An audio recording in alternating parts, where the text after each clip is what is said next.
안녕하십니까? 국민TV 쟁점토론의 이강윤입니다. 대입 수능 시험이 일주일 앞으로 다가왔습니다. 자사고나 특목고가 아닌 일반계 고등학교 교실은 죽은 지 이미 오래이고 망국병이라는 사교육은 백약이 무효입니다.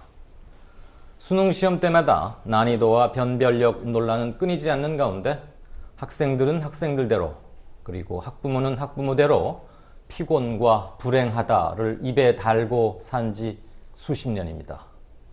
이번 주는 입시제도와 교육 문제를 다뤄보고자 합니다. 두어 시간 남짓 토론으로 똑부러진 결론을 기대하기란 어렵겠습니다만 생각과 지혜를 모아보고자 합니다. 오늘 저와 함께 토론해 주실 분들 소개합니다. 먼저 이성권 한국교육정책교사연대 대표님 나오셨습니다. 네, 안녕하십니까? 안녕하십니까? 지난번 역사교과서 때 한번 뵀었죠. 네, 그렇죠. 네. 안상진 사교육 걱정 없는 세상 정책대안연구소 부소장님 모셨습니다. 안녕하세요. 네.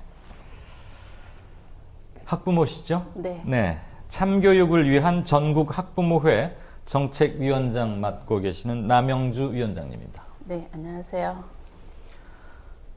목동 에듀 앤 논술 대표 강사이시자 원장이십니다. 배윤호 원장 나오셨습니다. 안녕하세요. 특히 오늘 두 분께서 좀 격렬한 토론을 해주실 것으로 기대하겠습니다.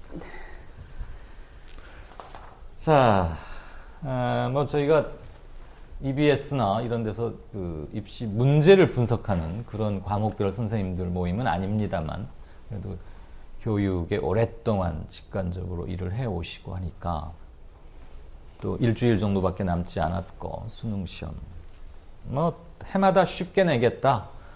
교과서에서 학교 수업 받은 학생이면 다 풀게 하겠다라고들 말을 하는데 조금의 난이도에 따라서 부모들이나 수험생들이 받게 되는 영향, 출렁이는 여파는 작지 않은 것 같습니다. 올해 수능 난이도 또는 변별력 어떻게 전망하시는지 차례대로 이 대표님부터. 네. 작년에도 물수능이니 해서 상당히 논란이 많았죠. 근데 전반적으로 현장에서 느끼는 수능 시험의 난이도는 그렇게 쉽지는 않다 이렇게 보고 있습니다. 쉽다고 하는 것은 최상위권에 있는 학생들의 변별이 안 된다는 얘기고 또 한 문제만 틀려도 등급이 아래로 내려가고 또 두 문제 틀리면 다시 3등급으로 내려가는 이런 현상이 벌어지고 있기 때문에 물수능이라는 얘기가 나오는 것이지 대부분의 학생들은 수능 시험을 쉽게 풀 수 있는 그런 실력들을 모두가 다 가지고 있는 것은 아니죠. 마치 일부 학생들에게 해당되는 내용들을 모든 학생들이 그렇게 느끼고 있는 양 호도하는 것은 옳지 않다 이렇게 보고 있고요. 올해 시험도 작년과 크게 다르지 않게 아마 난이도는 그런 정도로 유지될 거라고 봅니다. 다만 최상위권 학생들을 변별해야 되는 일부 대학에서는 그걸 어떻게 할 것이냐가 문제인 것이지 네. 그 이외에 아무리 시험이 쉽게 나온다고 하더라도 수능의 어떤 그 분포를 보면 대체로 2등급 이하 3등급부터는 역시 큰 변화가 없더라 해년마다. 그래서 올해도 역시 작년과 대동소이한 그런 시험이 될 것으로 여겨집니다. 예. 마치 오늘의 날씨는 어제의 날씨와 크게 다를 것 같지 않다. 뭐 기상캐스터 여부 같은 건데 대체 듣고 보니 그렇네요. 네. 문제를 풀어야 하는 학생들, 그러니까 어느 계층에 초점을 맞추느냐에 따라서 탑 랭커에 있는 아이들에게는 쉽겠지만 그리고 문제 내는 사람은 쉽다고 내고 푸는 사람은 항상 어려운 거 아닌가 싶긴 합니다. 그렇죠. 그러니까 최상위권에서는 실수에 의해서 등급이 바뀔 수 있다라는 것 때문에 문제인 거고. 그게 더 아슬아슬하고 불합리해 그렇죠. 보이는 점도 어찌 있습니다. 보면 아주 지극히 불합리한 거죠. 실력에 의해서가 아니라 그날의 컨디션이나 운에 의해서 좌우될 수 있다. 실수로 등급이 갈린다면 현재 대학 입시 구조에서는 그 최저학력 기준이라는 게 있어서 네. 특히 논술 전형이나 어떤 그 학생부 종합 전형에서 역시 최저학력 기준을 요구하고 있는 것이 많기 때문에 최저학력 기준이 예컨대 뭐 최상위권 대학에서는 세 과목 1등급 이를테면 네. 아니면 두 과목 1등급 이렇게 이제 제시하는 경우가 예, 많은데 예. 그거를 채우느냐 못 채우느냐에 따라서 기본적으로 전형의 대상이 되느냐 안 되느냐를 가르게 되거든요. 그것을 결정하는 게 등급인데 그 등급이 한 문제의 이 여하에 따라서 갈릴 수 있다. 이건 좀 불합리하다. 이따도 얘기가 나오겠습니다만 한두 문제로 어느 학교에 가느냐 그리고 그 어느 학교가 마치 그 젊은이의 인생을 결정하는 것이냐 이렇게 받아들이는 그런 것들이 정말 너무 좀 폭력적이라는 생각을 합니다. 우리 저 안 부소장님은 수학 교사로도 계셨고 현직에 계실 때는 지금은 물론 이제 교단은 떠나셨습니다만 수학 수학 잘하시 어떻게 보세요? 일단 저는 뭐 이성권 대표님의 말씀에 참 전적으로 공감이 됩니다. 예. 이 수능이 쉽다는 게 사실 대부분의 학생과는 해당이 안 되는 부분입니다. 근데 아무래도 일반적인 언론의 좀 평가는 아마 좀 사뭇 다를 겁니다. 왜냐하면 지금 언론은 관심이 이제 1등급에 있기 때문에 특히 이제 1등급의 그 커트라인 점수가 몇 점이냐를 가지고 이제 물수능 이야기를 많이 합니다. 예. 그것을 봤을 때는 이제 가장 이제 측정이 좀 예상이 되는 게 이제 9월 시험, 9월 모의평가거든요. 근데 이제 9월 모의평가의 대부분의 평가는 쉽다. 굉장히 쉬운 수능의 기조를 그대로 유지한다라는 것이 좀 일반적인 견해인 것 같습니다. 9월 모의고사가 마지막 모의고사입니까? 10월이 있긴 한데 9월에 보는 것이 이제 평가원도 이제 평가원이 내는 마지막 시험이거든요. 예. 그러니까 평가원도 어찌 보면은 이제 수능을 앞두고 마지막으로 치는 모의고사라는 느낌도 듭니다. 그러니까 9월 시험과 수능이 매우 유사한 가장 그런, 실전 같은 모의고사다. 네, 맞습니다. 우리 나 위원장님께서는 혹시 슬라의 자제분 중에 대입 뭐 이 근처에 누구 있습니까?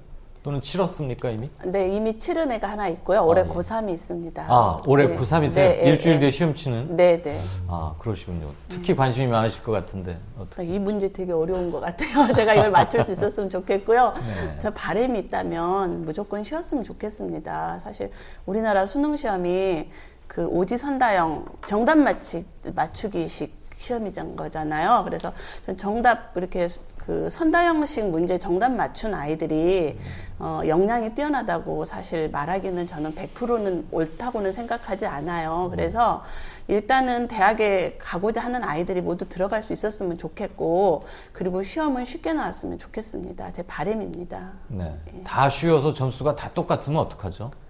그러니까 여러 가지 뭐 자격고사 하는 문제도 있고요.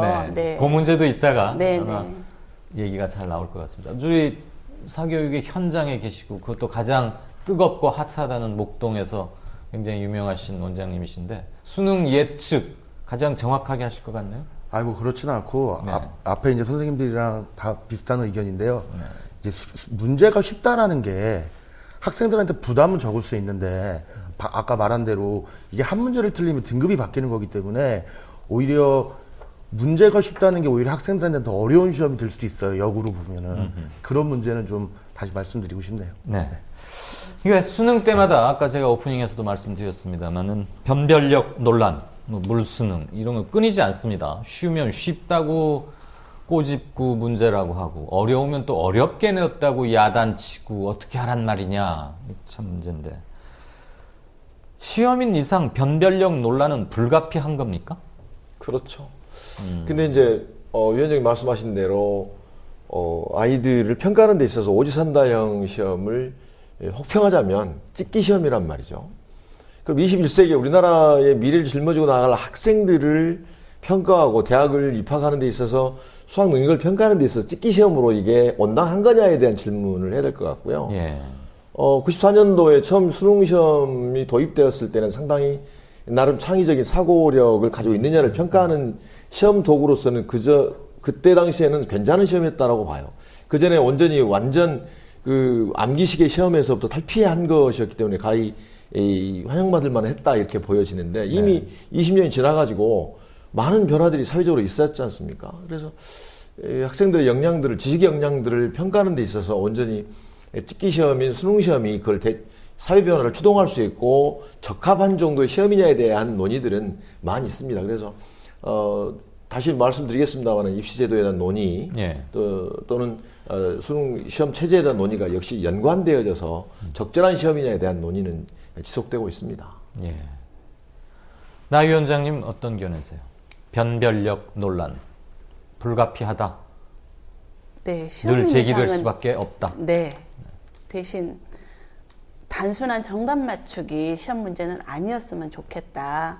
그래서 될 수 있으면 아이들의 다양한 역량을 체크할 수 있는 그런 문제가 나왔으면 좋겠다는 생각입니다.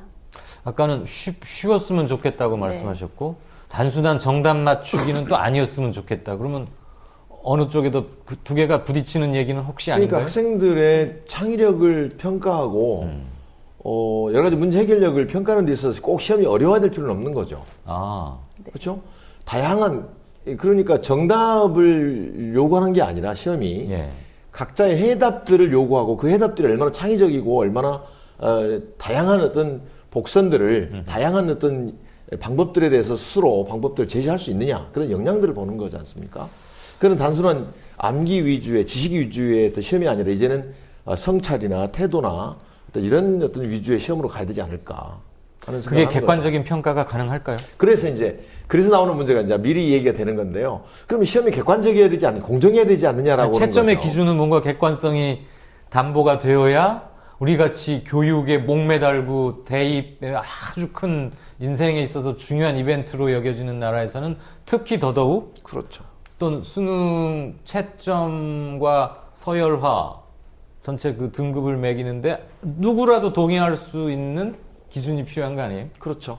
쌤, 그러니까 입시 제도를 얘기할 때 대학의 서열화를 얘기 안 할 수 없는 거잖아요. 예. 대학이 이렇게 서열화되는 이 상황에서는 어떤 시험 문제를 갖다 놔도 그거는 변별력 문제가 나올 수밖에 없고요. 네, 네. 그래서 일단 입시 문제를 얘기할 때는 이 대학을 어떻게 개혁할 것인가의 문제가 같이 논의가 돼야 된다고 저는 예. 생각합니다.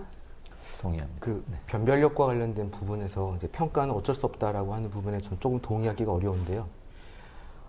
지금 사실은 이 수능이 변별력을 중시하는 게 이제 상대평가라는 체제를 고수하기 때문도 있습니다. 이게 뭐냐면은 지금 이 시험의 목적이 아이들을 쭉 줄 세우기 위한 목적인 거예요. 네. 그러니까 사실은 아이들 제가 만약 영어를 잘한다 하더라도 제가 잘하는 게 중요한 게 아닙니다. 이 옆 친구보다 잘하는 게 중요한 겁니다. 예. 그러니까 이게 끊임없는 경쟁을 해야 된다라는 것이죠. 그러니까 지금 뭐 한 개를 틀렸다 하더라도 다 맞은 아이들이 너무 많으면 상대적으로 밀리기 때문에 그래요. 하나를 틀리고도 이제 울 수밖에 없는 이제 그런 구조입니다. 그게 이제 상대평가의 문제점입니다. 쭉 줄을 세워서 아이들을 평가해야 되기 때문에 시험도 어려워야 되고 함정도 있어야 되고 가끔 학생들이 억울해하죠.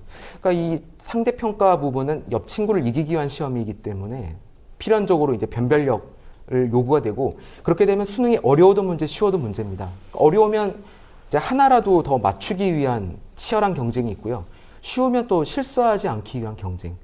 그게 끊임없는 경쟁일 수밖에 없습니다. 알겠습니다. 그래서 이제 절대평가라고 하는 부분들을 우리가 고민을 해야 되는데요. 절대평가가 된다면 내가 옆 친구를 이기는 것이 아니라 내가 나의 스스로의 성적을 올리면 됩니다. 그래서 그 기준을 사실은 자기가 맞춘다고 한다면 사실은 더 많은 사람들이 높은 점수를 받아 같이 1등을 받을 수 있는 부분이 있죠. 그래서 저는 이 변별력 이야기를 할 때는 어떤 상대평가, 절대평가의 차이도 고려해야 된다고 생각합니다. 당연히 중요한 문제입니다. 그러면 상대평가를 철폐하면 해결이 됩니까? 지금은 그러니까 저는 절대평가화 되는 거는 대단한 추세라고 생각을 하고요. 사실 이런 좀 외국의 시험을 보더라도 이렇게 국가시험으로 아이들을 쭉 줄 세우는 거는 거의 우리나라와 중국, 이 동아시아에서 몇 나라가 하는 짓입니다. 그러니까 이게 과도하게 아이들을 줄 세우고 사실 줄 세우는 것도 가만히 보면은 정말 상위권 대학의 한 5%를 위해서 정말 모든 아이들 64만 명을 줄 세우고 있거든요. 그러니까 우리가 이런 문제 제기가 있습니다. 그래서 저는 이제 절대평가화 된다 하더라도 변별력이 없어지는 게 아니거든요. 예. 근데 완화된 변별력입니다. 아하. 그렇기 때문에 절대평가로 가는 건 추세인데요. 이제 다만 우리가 그동안 아까 말씀하셨지만 너무 촘촘한 대학 세열화 안에 있었기 때문에 갑작스럽게 절대평가를 도입하면은 혼란이 생길 수밖에 네. 없습니다. 그러니까 전반적으로 이제 영어가 시작이 되지만 사실은 이제 수학이라든가 다른 교과에도 적용이 될 것으로 저는 예상을 합니다. 배 원장님, 네. 지금 말씀 지금 쭉 듣고 보니까 변별력 논란은 시험이라는 속성상 불가피하기는 한데 문제를 잘 내는 게 대단히 어려운 거군요. 중요하기도 하지만. 그러니까 문제를 잘 낸다 하면 지금 여러분들이 말씀하신 것을 다 충족시키면서 쉽게 내고서도 창의적인 것을 측정할 수 있고 아이들을 그렇게 괴롭히지 않고 달달달 외운 것만은 잘 통하지 않게 그러면서 변별력 논란이나 물수능 얘기도 안 나오게 그런 출제가 가능할까요? 저는 이제 어떻게 생각을 하냐면 수능이 이제 20년이 됐는데 예. 수능 문제는 굉장히 좋은 문제들이에요. 실질적으로. 기타 문제집에 있는 문제들과는 좀 다르고 나름대로 다 의도를 갖고 만든 문제거든요. 그러니까 처음에 만들었던 그 시스템에서 자꾸 진화를 하고 있어요. 그리고 입시제도 자체가 줄 세우는 시계, 그러니까 수능 점수로 대학을 가는 시대가 이제 좀 지나가고 있거든요.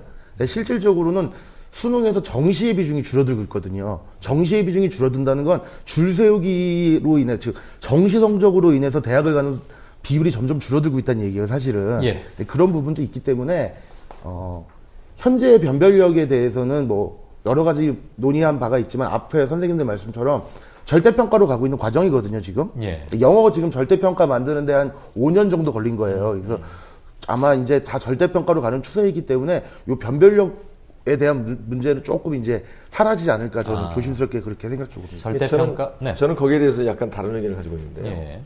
수능 시험이 처음에 나왔을 때는 여러 과목들을 통합하는 내용으로 상당히 복합적인 또 종합적인 사고력을 요구하는 문제들이 상당수 차지하고 있었죠. 네. 최근에 와서는 저는 이제 사회 담당인데요. 예. 사회에 포함되는 과목이 뭐 사회문화나 경제, 뭐 법과 정치 이런 과목들입니다. 그런데 시험 문제를 제가 직접 출제를 이렇게 들어가 보면 또 수능 출제. 네, 또 출제해 놓은 걸 보면 예. 아이들의 정말 사고력을 측정하기 위한 문제가 아니라 아이들이 실수하도록 함정을 곳곳에 파놓고 그 함정을 피해가는 기술을 자, 사고력이 아니라 함정을 피하는 기술을 연마를 해서 시험을 봐야 된다고 하는 것이 예. 과연 아이들이 그 젊은 청소년 시기에 해야 될 일인가? 그럼 문제를 그렇게 안 내시면 되잖아요. 그렇죠. 근데 그렇게 안 내면 문제가 어려워지지가 않고 변별이 안 된다는 거예요. 그러니까 수능시험 문제는 단지 수능시험 문제로만 볼 게 아니라 수능시험 자체의 문제도 있습니다만 수능시험과 대학과 대학 입시와 고등학교 교육이라고 하는 이런 삼각체제에서 종합적으로 평가하고 봐야 옳게 평가가 될 수 있고 따라서 안 소장님 말씀하신 대로 이제 저도 이제 뭐 절대평가 내지는 자격고사화하자는 데 저는 주장을 하고 있는 그런 편인데요. 수능시험이 결코 나쁜 시험이 아니라고 얘기하는 것은 지식 위주의 시대에는 가능한 얘기였으나 이제는 지식 위주의 어떤 역량이라고 하는 것이 그 이외에도 좀 이따 이제 교육과정에 관한 얘기를 하겠습니다만은 지식 역량 이외에도 공동체 역량이라든지 뭐 감성 역량이라든지 여러 가지 역량들이 있거든요. 오로지 지식을 습득하고 그것들을 잘 기억해내고 그것들을 잘 기억해서 풀어내는 함정을 피해 나가는 기술을 가진 아이들이 높게 평가받는 그런 아주 단순한 시험에서가 아니라 여러 가지 역량들을 동시에 고려하려면은 시험 이외의 다른 요소들에 의해서 대학교 입학 전형의 요소로 삼아야 된다라고 하는 것이. 그래서 정시의 이 모집 인원이 대략 30% 정도로 많이 줄어들고 있습니다. 네. 수시에 뭐 70% 뽑는 건 다 아는 사실인데요. 수시 모집에서 뽑고자 하는 여러 가지 전형 요소 중에는 가장 중요한 고등학교에서 생활한 생활기록부를 보는 방법. 그다음에 논술로 전형을 하는 방법. 최근에 어떤 모대학에서는 논술을 없애기도 했습니다만 자고는 그것이 어떻게 영향을 미칠지 다른 대학에 어떻게 파급 효과를 미칠지도 매우 중요한 문제입니다만은 그 이외에도 면접 유형으로 하는 대학교의 어떤 전형 유형 이런 여러 가지가 있는데 결국 그 과정에서 수능 시험의 역할이 줄어들고 있다라는 것은 가장 기본적으로 바람직한 현상이긴 합니다. 네. 그러나 여전히 30%는 예컨대 패자부활을 할 기회를 줘야 된다라고 하는 그런 명목으로 사람들이 많이 이해하고 있는데 사실은 저는 거기도 동의하기가 매우 어려워요. 사실은요. 3분의 1 정도에 해당되는 아이들을 위한 시험이라고는 하지만 모든 아이들이 결국 또 수능시험에 매달려야 되는 이런 패턴을 가지고 있기 때문에 3분의 1만 매달리는 시험이 아니라 전부가 매달리는 시험으로서의 기능을 하는 한 결국 아이들의 정상적인 발달을 돕는 데는 한계가 있지 않는가 그런 생각을 하고 알겠습니다. 저 수능시험 마치고 나면 신문에 수능시험 문제가 공개가 되고 이렇게 보도도 되잖아요. 그렇죠. 제가 가끔 풀어 한번 읽어보거든요. 제가 요 시기에 학교 안 다닌 걸 저는 굉장히 다행으로 생각했었습니다. 아주 어렵던데 그걸 보고 물 수능이라 그러니까. 자, 수능 이야기는 어차피 뒤에 또 한번 나올 겁니다. 대입시 제도, 사회 체제와도 함께 나오니까 조금 미루고요. 공교육 체계의 근간이라고 할 수 있는 교육과정 얘기를 안 할 수가 없습니다. 지난달 하순이었나요? 교육부가 2015 개정 교육과정이라는 것을 발표했는데 그 핵심적인 사항 한 두세 가지, 서너 가지로 압축해서 이 대표님께서 좀 네네. 해주실까요? 이번 교육과정 개정은 2015 개정 교육과정이라고 하죠. 지난 9월 22일에 발표가 됐습니다. 물론 네. 그 전에 행정 예고도 되고 예, 그래서 예. 교육부 장관의 고시를 통해서 확정이 됐는데요. 특이한 것은 아까 잠깐 말씀드렸습니다만은 이제 학생들의 핵심 역량을 몇 개를 설정했는데 뭐 자기관리 역량, 지식 정보 처리 역량, 창의적 사고 역량, 심리적 감성 역량, 의사소통 역량, 공동체 역량 이런 핵심 역량들을 기르겠다라고 설정을 했죠.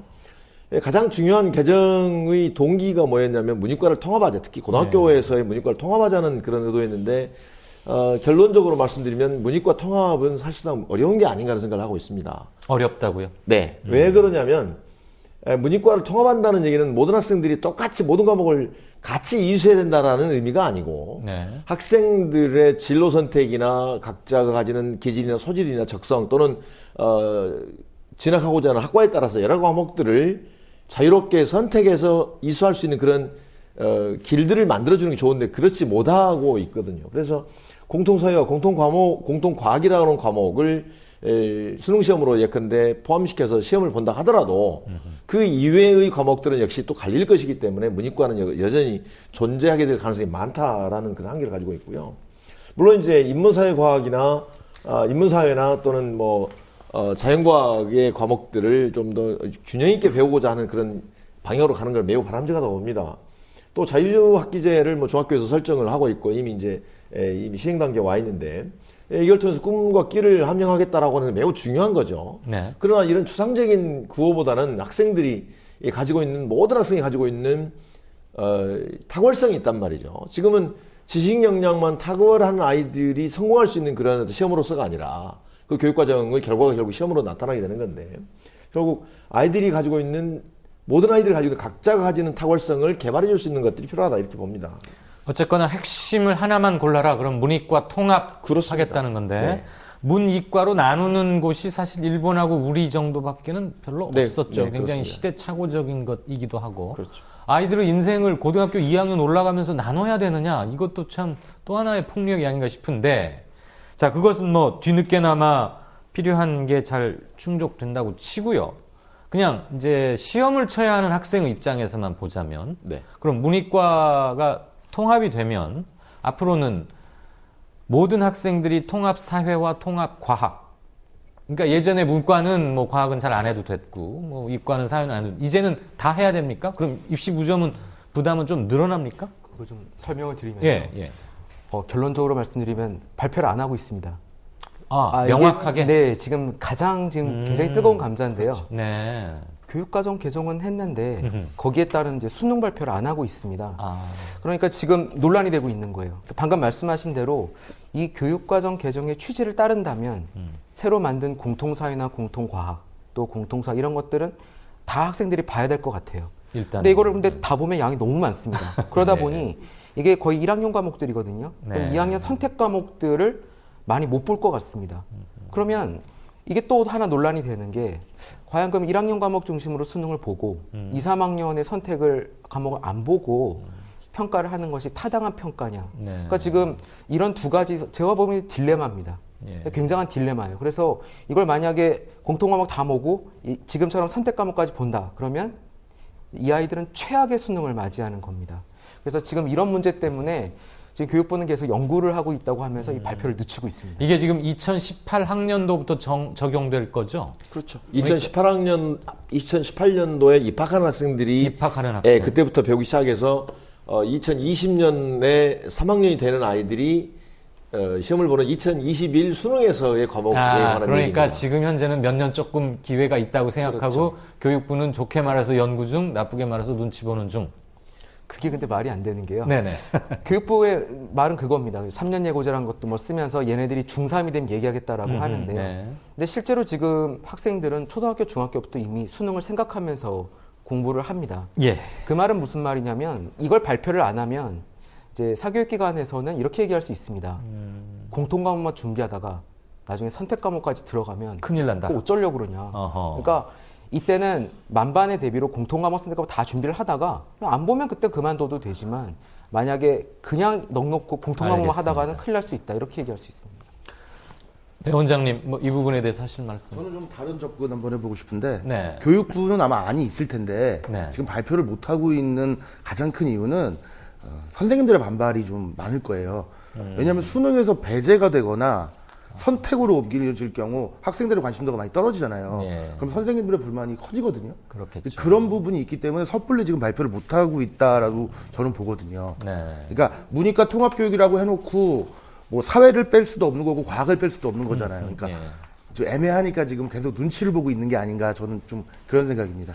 그 수능 시험을 어떻게 치겠다는 게 말하자면 일종의 게임의 룰 같은 걸 정해주는 건데 그거 교육 과정을 바꾸겠다고는 말을 하고 게임의 룰은 확실히 똑부러지게 말을 하지 않으니까 어떻게 될까 하고 눈치만 보고 추측들만 무성할 수밖에 없다 이거죠. 교육부도 물론 이 같은 저간의 사정을 다 알고서도 이러고 있는 거겠죠? 당연히. 네. 네, 확실히 발표를 안 하니까 네. 이미 사교육기관에서는 이거에 대한 대비를 하고 있어요. 어떤 식으로 하고 있습니까?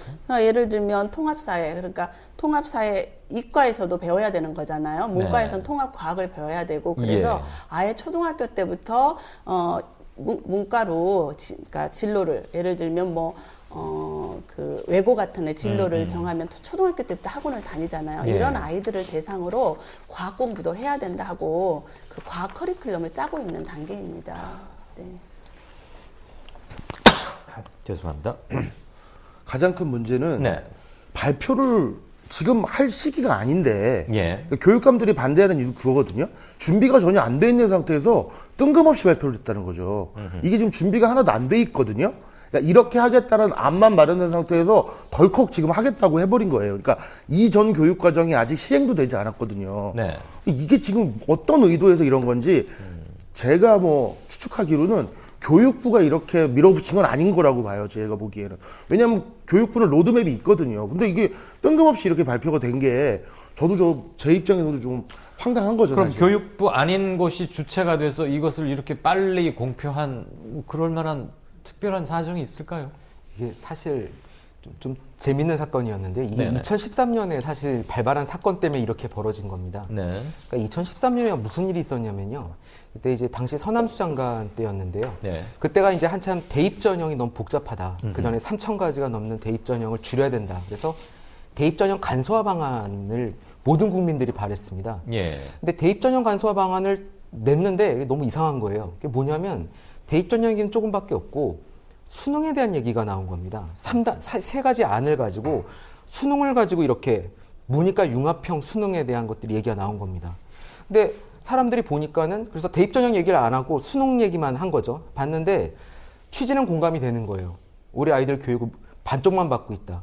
문과 아이들은 과학을 안 하고 네. 이과 아이들은 인문사회를 모른다. 그러니까 그런 것과 맞물려 가지고 이거 수능 괜찮다라고 얘기를 했는데 근데 가만히 수능을 바꾸려고 보니까 수능은 교육과정과 연결된 평가거든요. 예. 그러니까 교육과정이 안 바뀌고 수능은 바뀌는 거 너무 이상한 겁니다. 네네. 아, 그럼 교육과정 개정을 해야 되겠다. 그래서 2014년부터 교육과정 개정에 들어간 겁니다. 아, 잘 알겠습니다. 아무튼 뭐 조금 거칠지만 간략화시켜서 말하자면 반쪽짜리 정도만 나와 있다. 뼈대는 나와 있는데 그걸 구체적으로 어떻게 하겠다는 것은 아직 없다. 그러니까 당분간 혼란은 가중될 수밖에 없을 것 같다. 근데 이제 이런 꼭 거네. 짚고 넘어가고 싶은 문제가 하나가 뭐냐면요. 네네. 우리나라 교육계의 중요한 문제 중에 하나가 교육 과정이라고 하는 것은 학교에서 초, 중, 고등학교에서 무엇을 어떻게 배울 것이냐, 또 어떤 내용으로 한계가 뭐냐 이걸 결정하는 거기 때문에 매우 중요하죠. 그런데 또 하나 중요한 영역이 교육 평가 영역입니다. 그런데 예. 교육 평가는 학교에서의 뭐 중간 기말 시험이라든지 모든 학생들의 발달을 추동할 수 있는 그런 시험으로서의 기능도 역시 중요한 거지 않습니까? 예. 피드백을 하고. 그런데 우리나라의 교육 평가는 오로지 수능 시험에만 집중되어 있기 때문에 수능 시험의 형태나 어떤 영향력 여하에 따라서 교육 과정 자체가 왜곡되는 거예요. 아무리 좋은 교육 과정을 짜놓는다 하더라도 평가 자체가, 다시 말해 수능 시험 자체가 교육 과정을 지배하는 형식이 되기 꼬리가 때문에 몸통을 지배한다. 그렇습니다. 뭐 이런 겁니까? 뿐만 아니라 더 큰 문제는 뭐냐면 2009 개정 교육 과정이라고 해서 아까 원장님 말씀하신 대로 아직 다 완성되지도 않은 교육 과정임에도 불구하고 네네. 그런 일들이 벌어져서 결국 2015 개정 교육 과정이 됐다면 불과 6년 만에 다시 개정이 된 거잖아요. 예. 한 나라의 교육 과정이 6년 만에 다시 완전한 리폼을 한다는 얘기는 이거는 말도 안 되는 겁니다. 더군다나 가장 중요한 또 하나의 것은 뭐냐면 교육과정의 최종 완수자들은 선생님들이시잖아요. 네. 선생님들의 의견은 전혀 반영이 반영이 안 됐습니다. 오로지 교육과정 연구자들, 대학교의 교육과정을 연구하는 분들, 그다음에 교육과정 평가원에 계시는 분들, 이분들이 주도적으로 계획하고 아주 일사천리로 진행한 연후에 그냥 공포를 시켰어요. 그래서 상당히 많은 반발들이 있었습니다. 반대도 하고. 알겠습니다. 적어도 현장의 의견들을 듣지 않는 것은 아주 불합리한 처사가 아닐 수 없습니다. 교육이 백년지 대계가 아니라는 것은 이미 더 이상 뉴스가 아닙니다만 6년 만에 교육과정을 또 한 번 크게 바꿨다. 이것은 그렇습니다. 누가 봐도 설득력이 떨어질 수밖에 네. 없는 것 같긴 합니다. 자, 그 문제는 뭐 별도 주제로 따로 떼서 해야 할 만큼의 큰 거니까 일단 거기서 잠시 매듭을 짓고요. 인문계 고등학교 교실 얘기를 좀 해보고자 합니다. 전국 고등학교의 한 70%가 이른바 인문계 고등학교죠. 그런데 고등학교 교실이 죽은 지 오래다 이런 말 많이 합니다. 잠을 아예 포기하고 잠을 자버리는 학생들이 상당히 많고 또 학력이 비교적 우수한 앞에 있는 아이들은 선생님이 하는 수업을 뭐 도저히 흥미가 없어서 들을 일도 없고 다 아는 거고 또 뒤쪽 성적이 좀 좋지 않은 아이들은 뭘 들어도 모르겠고 그러니까 아예 포기해버리고 그래서 이제 우열반이라는 거가 실질적으로는 많이 도입이 돼 있는데 그게 현실인데 일단 원론적 차원에서 현행과 같은 평준화 체제의 인문고 고등학교에서 우열반 편성하는 거 찬성이십니까? 반대십니까? 배 원장님부터 이번에는 네, 순서를 그렇습니다. 해서 네. 일단 찬반을 밝혀주시고 그 이유까지만 찬반과 이유 그리고 자유토론을 해보죠. 저는 찬성이고요. 네. 불가피한 측면이 있다고 봅니다. 불가피하다. 네. 저는 반대고요. 단순히 그 암기력과 이해력을 바탕으로 시험 점수 가지고 우열반 나누는 것은 반대고요. 애들이 다양한 평가를 해서 거기에 맞는 교육이 이루어져야 된다고 보기 때문에 반대입니다. 네. 저도 반대 입장입니다. 예. 우반한테도 안 좋고 열반한테도 안 좋습니다. 아 우열반 나누는 네, 게. 제가 실제 운영을 해보면요. 예. 우반 아이들은 본인들이 잘한다고 생각을 해서 저는 이제 수학에 대해서 좀 말씀을 드리면 예. 가장 편차가 크니까요. 음흠.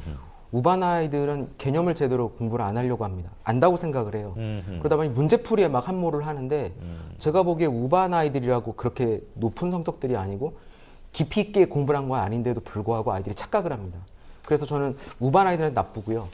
열반 아이들한테도 나쁩니다. 열반 아이들은요 이미 열반으로 분류가 되면서요 공부에 대한 모든 희망과 하고 싶다는 의욕 자체가 다 꺾여버립니다. 아하.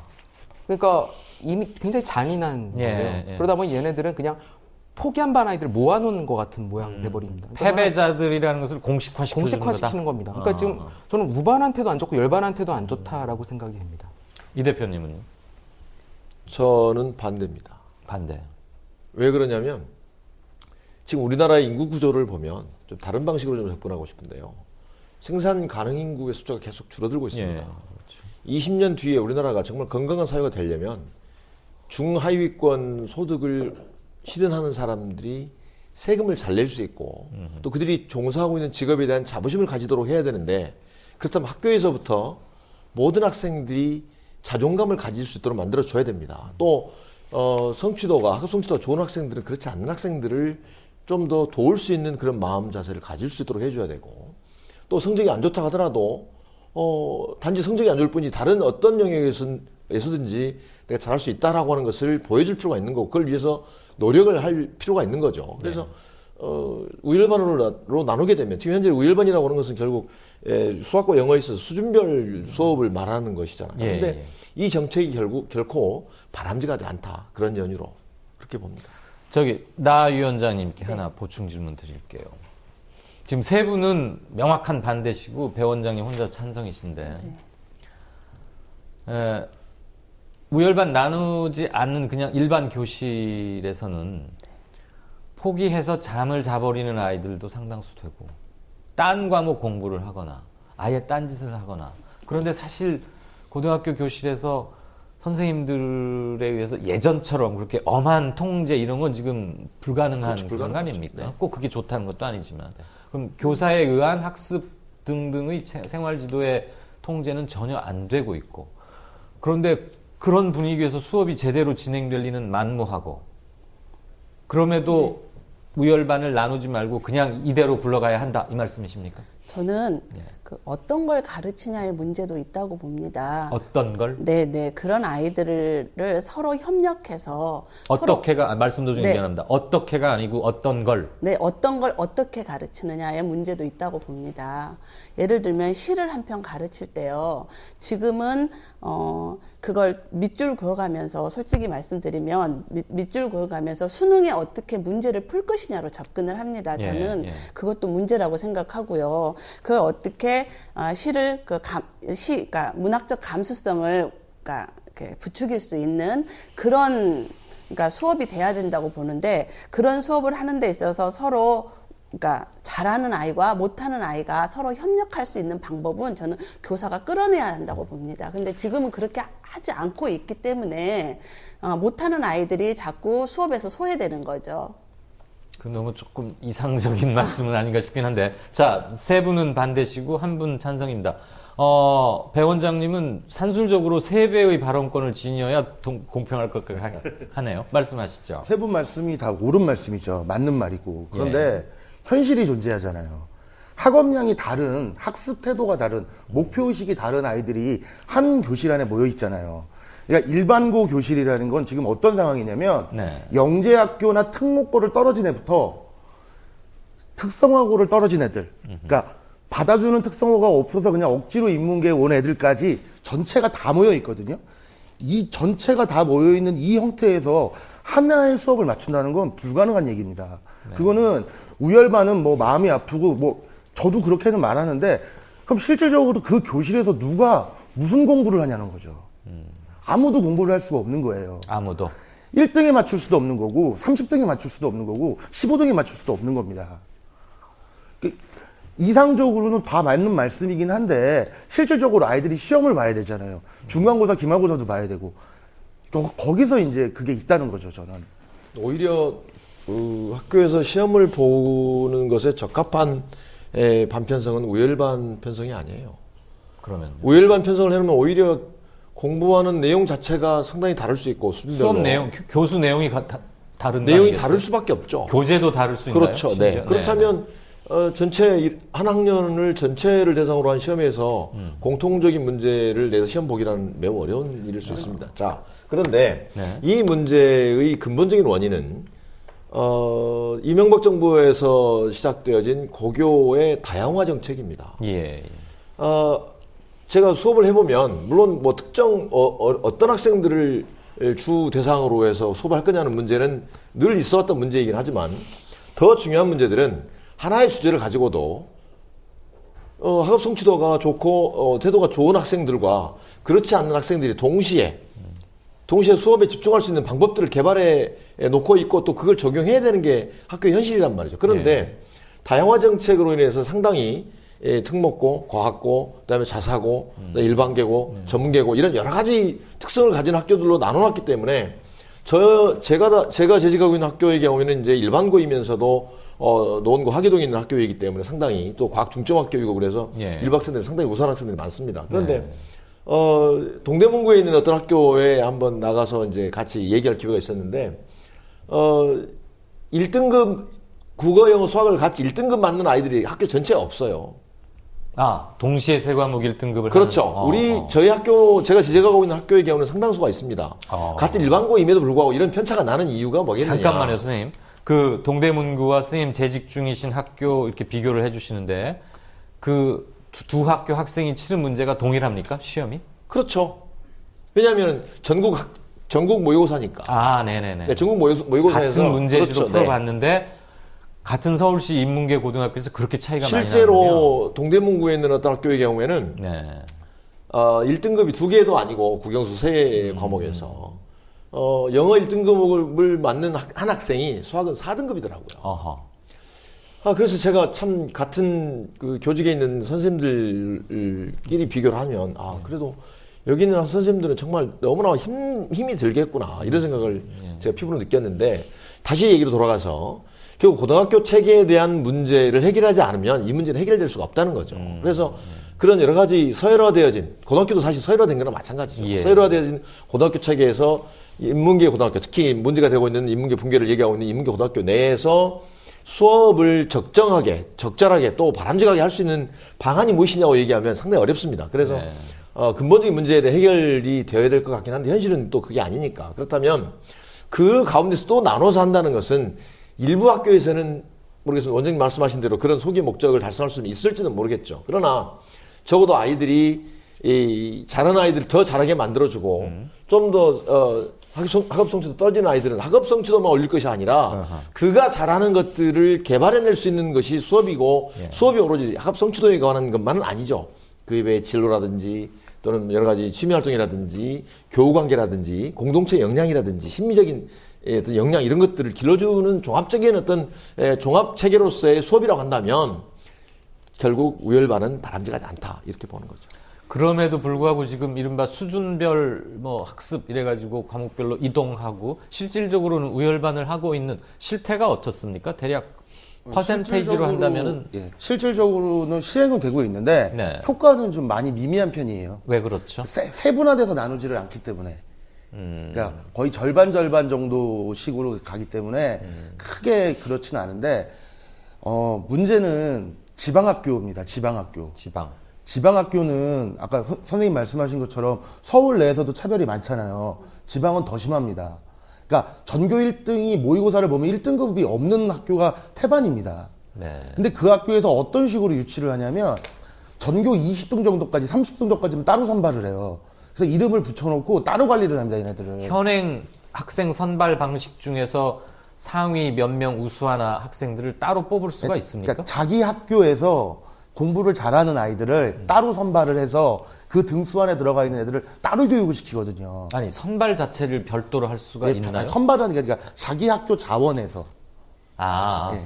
자기 학교로 배정된 학생들 중에서 좀 학업이 우수할 것 같다는 친구들을 따로 모아서 별도 관리를 한다. 이 말씀이시죠? 그러니까 서울, 경기는 대도시 지역이기 때문에 이슈화가 금방금방 되기 때문에 그러진 않는데 지방학교는 이미 다 시행하고 있고 심지어 그 학생들만 기숙사에 배정을 시켜서 계속 공부를 시키거든요. 그러니까 제가 말씀드리고 싶은 건 이미 지금 이루어지고 있는 사실이라는 거죠. 지금 하고 있는 거고. 그러니까 이게 된다, 안 된다가 중요한 게 아니라 이미 하고 있다는 거죠. 현실이다. 그러니까 공부를 잘하는 애들은 학교 수업에 만족을 못하니까 학원을 가는 거고요.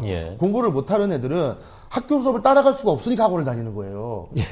그럼 이게 지금 이거 그렇게 하는 건 안 된다라고 얘기하면서 어쩔 수 없다라고 얘기하면서 지금 아무것도 해결이 되고 있지 않잖아요. 그러니까 저는 좀 하자는 쪽인 거죠. 반론 누구 펴시겠습니까? 아니 지금 이게 원인하고 지금 어쩔 수 없는 좌우체를 섞으셔가지고 좀 헷갈리는데요. 말씀하신 원인은 이성권 대표님 말씀이 맞습니다. 그러니까 소위 말하는 특권학교라고 하는 영재학교, 자사고, 특목고, 특히 외고, 국제고 이 학교들의 비율이요 이제 5%가 됐습니다. 근데 5%가 얼마나 큰 숫자냐면요. 수능 응시생의 5%가 갖는 학교가 소위 말하는 서연고, 서성안이 중경 외시까지가 5%입니다. 그러니까 그 정도의 인원을 이미 특권학교라고 하는 고등학교에서 이미 다 뽑아가는 거랑 마찬가지입니다. 그러니까 단순 입학 정원만 따지자면 그러니까 외고, 과학고 등에 다니는 5% 상위 아이들이 그렇죠. 뭐 좀 모든 부모들이 보내고 싶어하는 비교적 유명한 학교 입학 정원하고 비슷하다. 이 말씀이세요? 그 정도로 고등학교 지금 서열 체제라든가 특권학교의 비율이 올라갔습니다. 뭐 옛날처럼 몇 명이 그냥 외고 가고 뭐 이렇게 과고 가고 이런 식이 아니라 너무 고등학교를 이명박 정부 때 그 학교들을 늘려놓으면서 이제 일반고를 탈출해야 되는 상황이 벌어진 겁니다. 이런 상황에서 일반고에 배정된 아이들한테 일반고한테 살아나라 하면까 지금 방금 말씀하신 전교에서 20명 뽑아가지고 얘네들 살려보자 이러고 나머지 다 죽이는 이런 걸 하는 겁니다. 그러니까 저는 뭐 이렇게밖에 할 수 없지 않냐라고 했을 때 저는 그렇게 생각하지 않고요. 지금 고등학교 입학 전형을 보면 기가 막히게 되어 있습니다. 어떤 점이 그렇죠? 아까 특권학교 말씀을 드렸는데요. 이 학교들은 일반고보다 학생들을 먼저 뽑습니다. 선생님은 그 특권 학교라고 지금 죄송합니다. 비공식 용어긴 하지만 뭐 외고, 과고 이런 데 말씀하시는 영재학교와 소위 이게 부르는 말이 있긴 한데요. 그런 영재학교, 과고, 그러니까 특목고, 자사고 여기서 학생들을 먼저 뽑습니다. 먼저 싹 뽑아가고요. 남은 아이들을 데리고 일반고가 추첨을 하는 거. 그거 한 가지 불공정하고요. 두 번째 불공정한 거는 영재학교 가고 여기서는 다 자기 나름의 입학 전형을 시행합니다. 면접도 보고 네. 애들 성적도 보고 그래서 마음대로 뽑아가면서 자기 입맛에 맞게 학생들을 선발한다 선발합니다. 이거죠. 네. 이제 남은 아이들을 서울 같은 경우는 이제 배정 추첨을 하는 겁니다. 일반고는. 예, 예. 그러니까 구조적으로 이렇게 짜놓고 그러니까 마치 달리기를 하는데 일반고 아이들은 뒤에 출발점에서 손발 다 묶어놓고 완전 분장시키고 한 일주일 굶겨놓고요.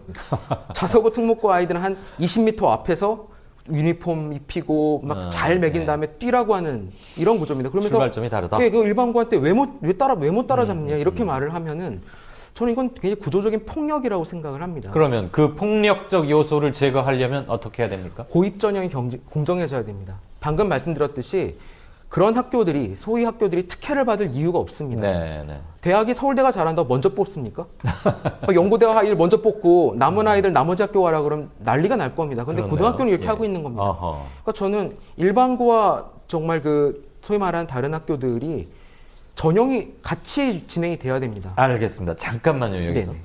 저기 남영주 위원장님, 지금 안 부소장님 말씀 들으니까 이건 정말 민주성을 완전히 상실한 선발 방식인데 네, 그렇죠. 학부모회 참교육위원 전국 학부모회에서는 가장 규탄을 세게 하고 이거 빨리 뜯어 고치라고 계속 줄기차게 요구하셔야 할 바가 아닌가 싶습니다. 요구하고 있습니다. 그런데 네, 몇 년째 네. 해도 감감무소식이에요? 네, 그렇고요. 저는 이 문제는 정말 이렇게 사회적 가치를 어디다 두느냐의 문제이기 때문에 네. 사실 쉽지 않고요. 네. 근데 이제 우리 아이들을 정말 교육이라는 이름으로 사실 패배감을 심어주는 거잖아요. 그러니까 네. 이 부분을 고쳐달라고 계속 저희는 요구를 하고 있고요. 이 사회적 가치를 단순한 아이들한테 경쟁으로 이렇게 들이댈 게 아니라 어떻게 협력적으로 공동체를 만들 수 있는가에 대해서 포커스를 맞춰야 되는데 자꾸 입시 제도를 그대로 두고 거기에 있어서 어떻게 살아남으라 하니까 이런 문제가 계속 생기는 거라고 생각합니다. 이성원 대표님, 네. 지금 수준별 이동 학습, 네. 이른바 우열반제 그렇게도 표현하지 않습니까? 그렇습니다. 그게도 공식 명칭 모르겠는데 그거는 교육부에서 허가하고 있는, 해도 좋다고 하고 네. 있는. 그래서 이제 교육이 그런 거죠? 포퓰리즘에 의해서 지배당한 한 사례가 되겠습니다. 아, 그래서 이게. 처음에 네. 수준별 수업을 위해서 수준별 교재를 만들고 또 흡성치도가 떨어지는 학생들을 위한 이 김책 뭐 만들고 그랬었는데요. 이게 지금 몇 년 전에 이제 그 시행 초기에는 상당히 많은 지원도 되고 여러 가지 예컨대 3반을 5반으로 쪼개서 운영을 하려 치면 예. 2반의 선생님이 더 필요하시잖아요. 아, 그래서 그렇겠네요. 인건비를 이제 지원을 해주고 그랬었는데 학교에서는 이 관리하기 힘든 거예요, 이게. 학교 교실 여건도 그렇고 학생들을 이렇게 수준별 수업을 한 연후에 또 시험을 보는 것도 상당히 쉽지가 않고 그래서 지금은 신용만 하고 있는 학교들이 많은 걸로 제가 알고 있습니다. 그래서 교육은 교육답게 이루어져야 되지 정치적으로 이해되고 포퓰리즘으로 이해되는 이런 교육은 이제 그만하자는 게 제 생각입니다. 이명박 정부 때 수준별 이동 학습을 도입할 때 네. 권장 사항이었습니까? 허가 사항이었습니까? 아니면 의무 사항이었습니까? 아니죠. 우열반을 나눠서 해라 합니까? 아니면 해도 좋다라는 겁니까? 학교에서 지원을 하죠. 그래서 몇몇 학교들에게도 허가를 해줬습니다. 허가? 예, 그래서 수준별 학습을 일단 모든 과목에서 하는 학교, 뭐 한 과목만 영수만 하는 학교, 하는 예, 학교. 일부 과목만 하는 학교 이렇게 나눠. 이런 걸 다 교육청에서 일일이 허가를 내줬습니까? 그렇죠. 지금도 그렇습니까? 지금도 여기 마찬가지죠. 네. 근데 이제 저는 기본적으로 예. 이 수준별 수업이나 이런 모든 어떤 교육과 관련된 제도나 정책이나 방식이 정말 교육적인가에 대한 논의가 가장 먼저 필요하다고 봐요. 알겠습니다.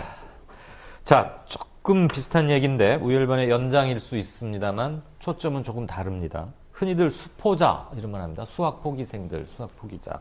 사실 한 과목 때문에 뭐 문과, 이과에서 이과를 못 가야 한다거나 자기 인생의 일부를 포기한다 또는 결정한다는 것만큼 넌센스도 없는 것 같지만 수학, 특히 여학생들한테는 많이 가혹한 과목, 지금도 그러지 않을까 싶은데 무슨 수학 올림피아드니 뭐니 나가보면은 한국 학생들이 그러니까 일반 학교에서 배우는 수학 학습량과 수준은 굉장히 높은데 수학 올림피아드 나가보면 뭐 그렇게 신통치는 않은 것 같고 대학 들어가면 아예 수학은 꼭 필요한 몇몇 학과 말고는 쳐다도 안 봐요. 그러니까 대학 들어갈 때까지만 필요한 대표적인 과목 중에 하나가 수학이 아닌가 싶은데 저 수학 교사이셨으니까요. 우리나라 수학 과목 학습량 그다음에 고등학교, 중학교, 고등학교까지 가르치는 수준 전 세계에 견주어봐서 무슨 잣대가 있을지는 모르겠으나 어떻게 평가하십니까? 너무 많습니까? 예, 뭐세 가지로 말씀드릴 수 있는데요. 일단 수학 교육 과정의 양은 우리가 많습니다. 우리가 특히 이제 우리는 초등보다 중학, 중학보다 고등이 네. 수학 교육 과정의 양이 많습니다. 그래서 사실 우리나라의 고등학교 이과 아이들이 배우는 양은 상당합니다. 근데 왜 그렇게 우리나라만 고등학교 학생들한테 많은 수학을 공부시키려고 합니까? 두 가지 이유가 있는데요. 첫 번째는 수학이라는 교과를 우리가 변별력의 도구로 사용을 합니다. 그러니까 수학으로 가장 아이들을 잘 가를 수 있다는 거죠. 그러다 보니 수학을 많이 가르치고 아이들을 평가하기 워낙 좋은 도구니까 그렇게 활용을 많이 합니다. 그래서 수학으로 우수 학생들을 가르는 그 기준으로 삼기 때문에 수학을 많이 가르쳐야 된다는 게 있습니다. 그게 첫 번째고요. 두 번째는 조금 조심스러운 얘기인데 이번 교육과정 개정에 좀 참여를 해보니까요. 그 대학의 이제 수학 교수님들이 이 자기의 영역이 고등학교에서 빠지는 거를 감당을 못 하십니다.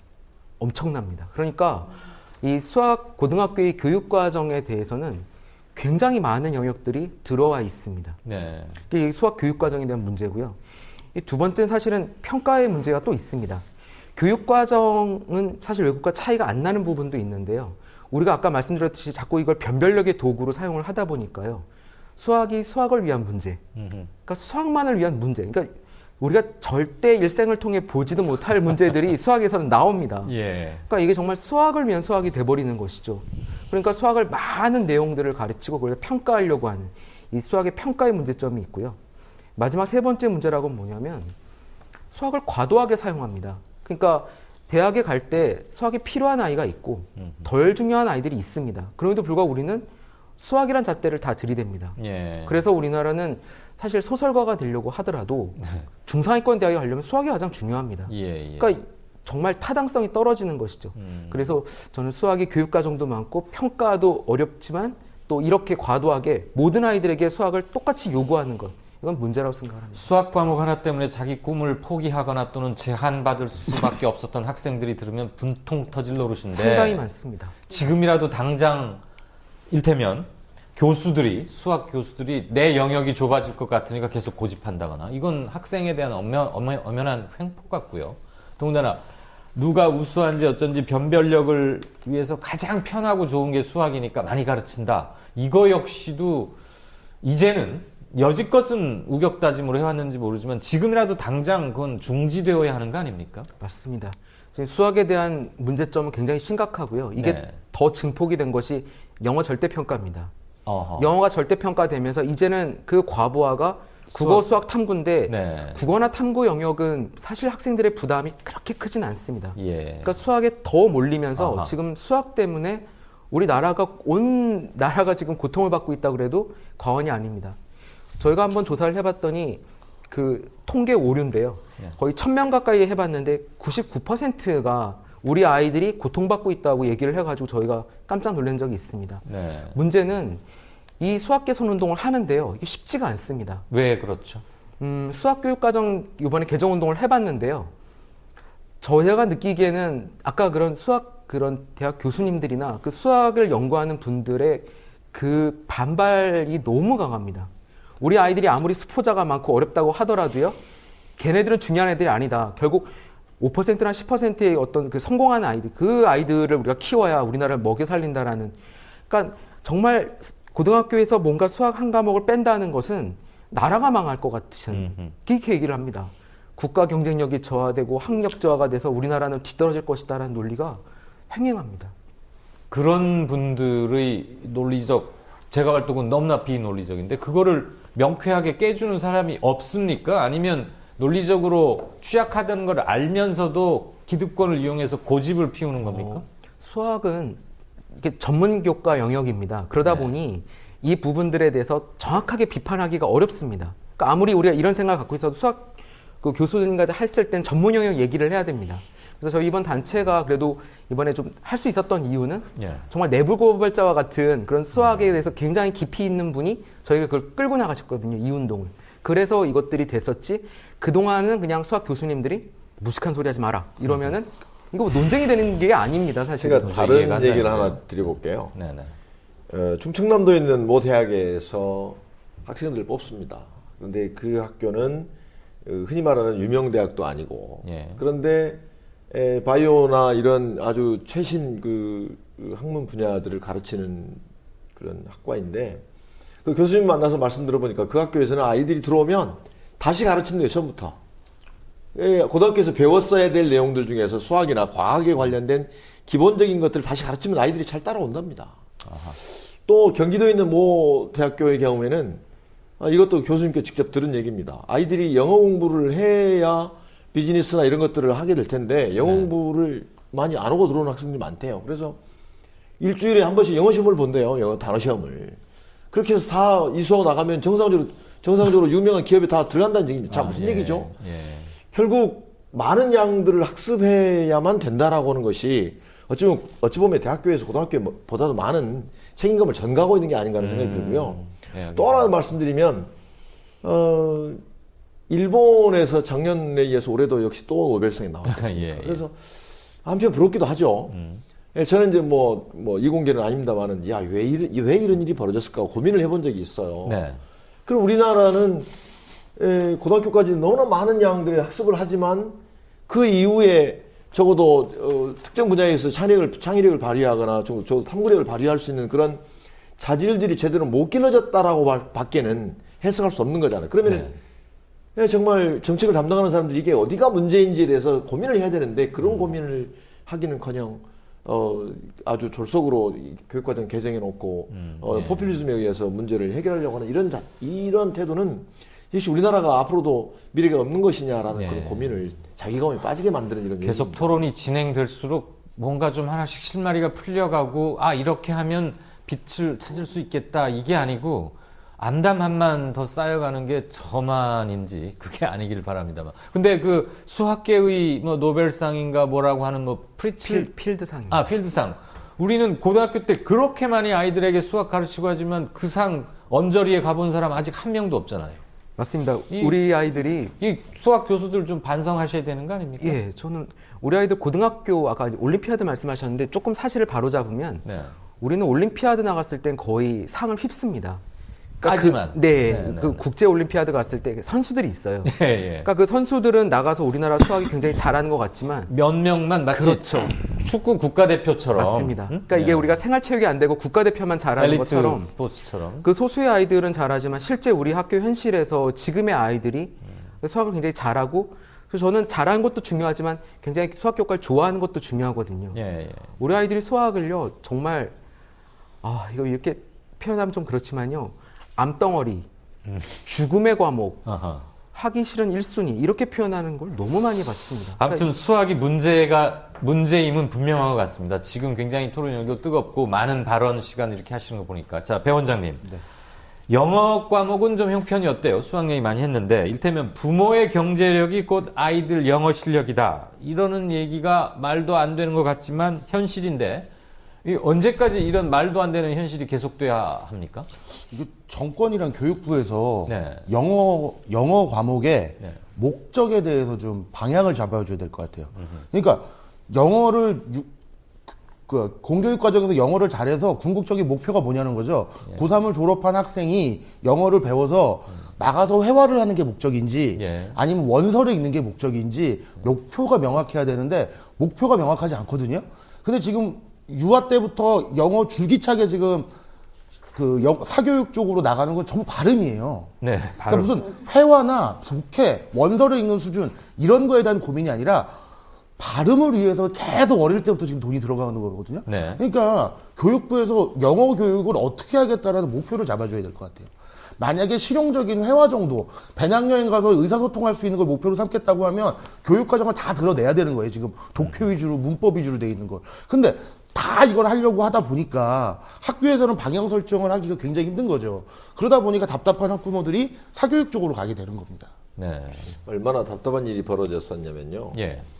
이전에는 수능시험에서 특기시험이 문항이 50% 점수에 해당되는 정도가 있었습니다. 예. 굉장히 비중이 컸죠. 다시 이 비중이 줄어서 17문제로 줄었죠. 특기평가가 17문제 줄어서 원래대로 갔는데 결국 영어 교육의 목표가 무엇인지에 대해서 잘 갈피를 못 잡고 있다는 증거이기도 하고요. 네. 같은 말씀. 또 한 가지는 절대평가를 실시하는 가장 중요한 목적이 뭔지에 대해서 밝힌 바를 반추해보면 사교육비가 너무 많이 들어간다는 거예요.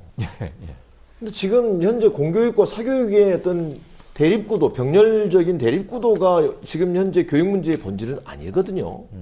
지금 교육부 관리들이나 정책을 담당하는 사람들이 가지고 있는 이 의식 자체가 공교육과 사교육의 대립구도에 의해서 모든 문제가 발생하는 것처럼 알고 있고 그렇게 얘기하고 있는데 그렇지 않아요. 네. 기본적으로 우리가 사교육을 하지 말자는 저는 얘기는 안 합니다. 사교육을 담당하고 있는 자들도 그분들도 다 선생님들이고 건전한 경제 주체이고 대한민국 국민이에요. 또 어찌 보면 지금 현재 일자리가 없는 상태에서 일자리의 상당 부분을 차지하고 있는 게 사교육인 건 이미 알고 있는 사실 아닙니까? 사교육을 없애자라는 얘기를 하기보다는 어떻게 하면 공교육을 살릴 것이냐 하는 얘기를 해야 되는데 자, 안 한다 말씀드릴게요. 사교육이 죽어야 공교육이 사는 게 아니고 그렇지는 않습니다. 그 50%를 영어에서 그 듣기평가를 할 때에 한날 1시에 듣기평가를 해야 되는 그런 그 모의고사가 있었는데 모든 고등학교에서 1, 2, 3학년을 각각 따로 같은 시간에 듣기평가를 치를 수 있도록 시스템이 되어진 학교가 없습니다. 다시 말하면 인프라는 구축해 놓지도 않고 먼저 그렇게 정책을 하라고 하면 다시 말하면 우리나라의 교육 재정 자체가 상당히 빈약한 건 사실이지 않습니까? 원래 대통령에 출마하면 다들 뭐 3 내지 5%를 꼭 쓰겠다고 얘기하는데 교육 재정이 뭐 제가 알기로는 1% 내외로 알고 있습니다만은 그런 문제가 해결되지 않는다면 다시 말하면 정말 교육을 우리의 미래에 대한 투자로 여기고 정말 교육적인 게 무엇인지에 대한 진지한 고민의 결과로서 정책이 나와야 되는데 늘 포퓰리즘이다. 이렇게 말씀드려야 되겠습니다. 알겠습니다. 이 관련해서 혹시 난 이 말은 꼭 하고 가야겠다. 저는 영어 절대평가에 대한 부분은 조금 반대 입장인데요. 사교육비를 세 가지 이유를 냈습니다. 그 중에 하나예요. 사교육비를 좀 줄인다라는 부분은. 근데 저는 그것도 일리가 있다고 봅니다. 영어 과도하게 지금 대학에서 좀 어려워지면서 지금 그 부분에 대한 사교육이 많이 붙었기 때문에 절대평가를 전환하는 건 좀 이유가 있었고요. 절대평가의 또 하나의 가치는 뭐냐면 이 공교육이 조금 더 좋은 아까 말씀하신 말하기라던가 쓰기 교육을 할 수 있는 여건을 마련해 준다는 겁니다. 지금 과도하게 상대평가로 하다 보니까 지금 EBS 지문을 외우고 빈칸 추론하고 별의별 짓을 다 하고 있거든요. 그러니까 절대평가로 바꾸면서 그 부담을 좀 줄여주면서 좀 더 선생님들에게 좋은 교육을 할 수 있는 여건을 마련해 준 겁니다. 그래서 저는 그 부분에 대해서 긍정적이라고 보고 마지막 세 번째 이유는 너무 과도한 경쟁. 그러니까 상대평가에서 얘를 0.1점으로 이겨야 되겠다. 이런 경쟁의 구도를 탈피할 수 있는 절대평가 이유가 있습니다. 그래서 절대평가 말씀하셨던 사교육비 말고도 다른 의미가 있다. 물론 그렇죠.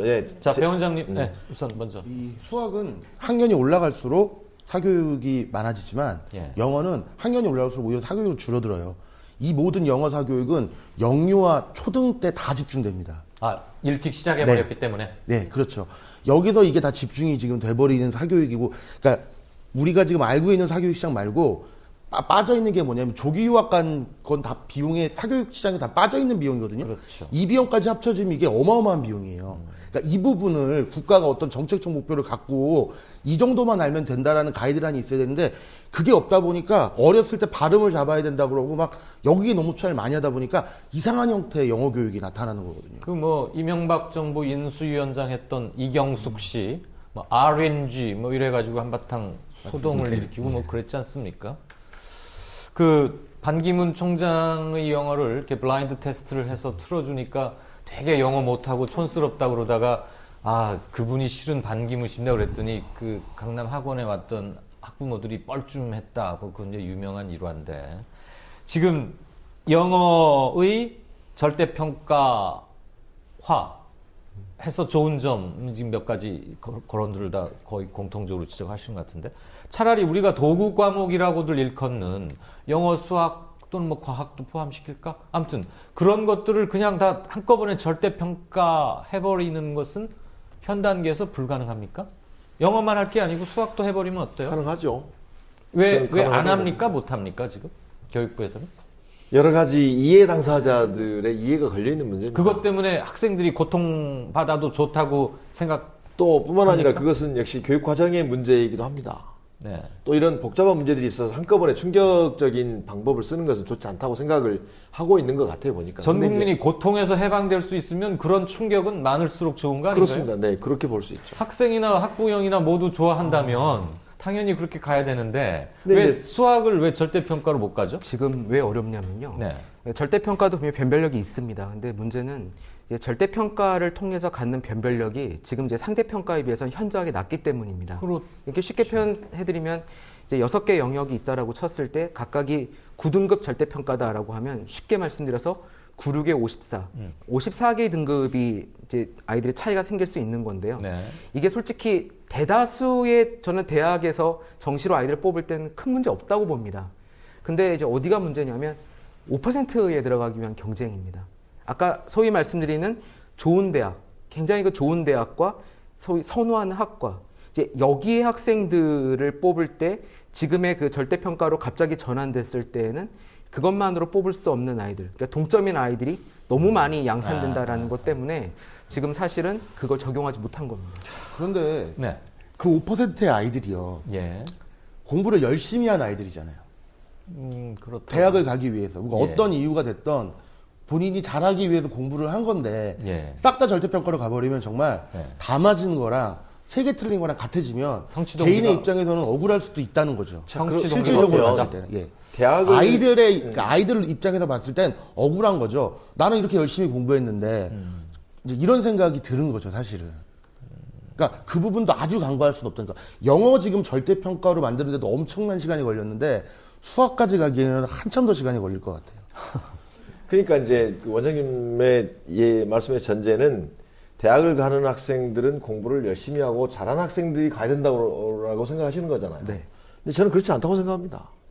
대학을 가는 데 있어서 꼭 공부를 잘해야만 대학을 공부를 잘하는 학생만 대학을 가야 되는 건 아니죠. 지금 20대의 80%가 대학생이라는 거 아닙니까? 그렇습니다. 근데 이제 네. 문제는 오로지 성적으로만 평가되어지는 것이 문제라고 하는 거고, 아까 제가 서두에 말씀드렸습니다마는 모든 학생들이 가지고 있는 탁월성들을 개발해 주는 게 교육이고 그것들을 추동화하는 게 교육이어야 되고 네. 교육 과정이 된다. 대학에서도 성적 이외의 다른 요인들을 정말 열정을 가지고 대하고 자기 주도적으로 자기 능력들을 개발해내려고 하는 그런 열정이나 또는 사회적인 책임감을 발휘하는 학생들이 있다면 네. 그 아이들을 뽑아서 정말 국가의 중추로 사용하는 게 아주 역할하도록 하는 게 필요하지 않느냐 이런 생각을 하는 거예요. 그런데 네. 제가 꼭 드리고 싶은 말씀은 선생님 말씀이 다 맞고 옳은 말씀인데 제가 간과하는 건 뭐냐면 이런 겁니다.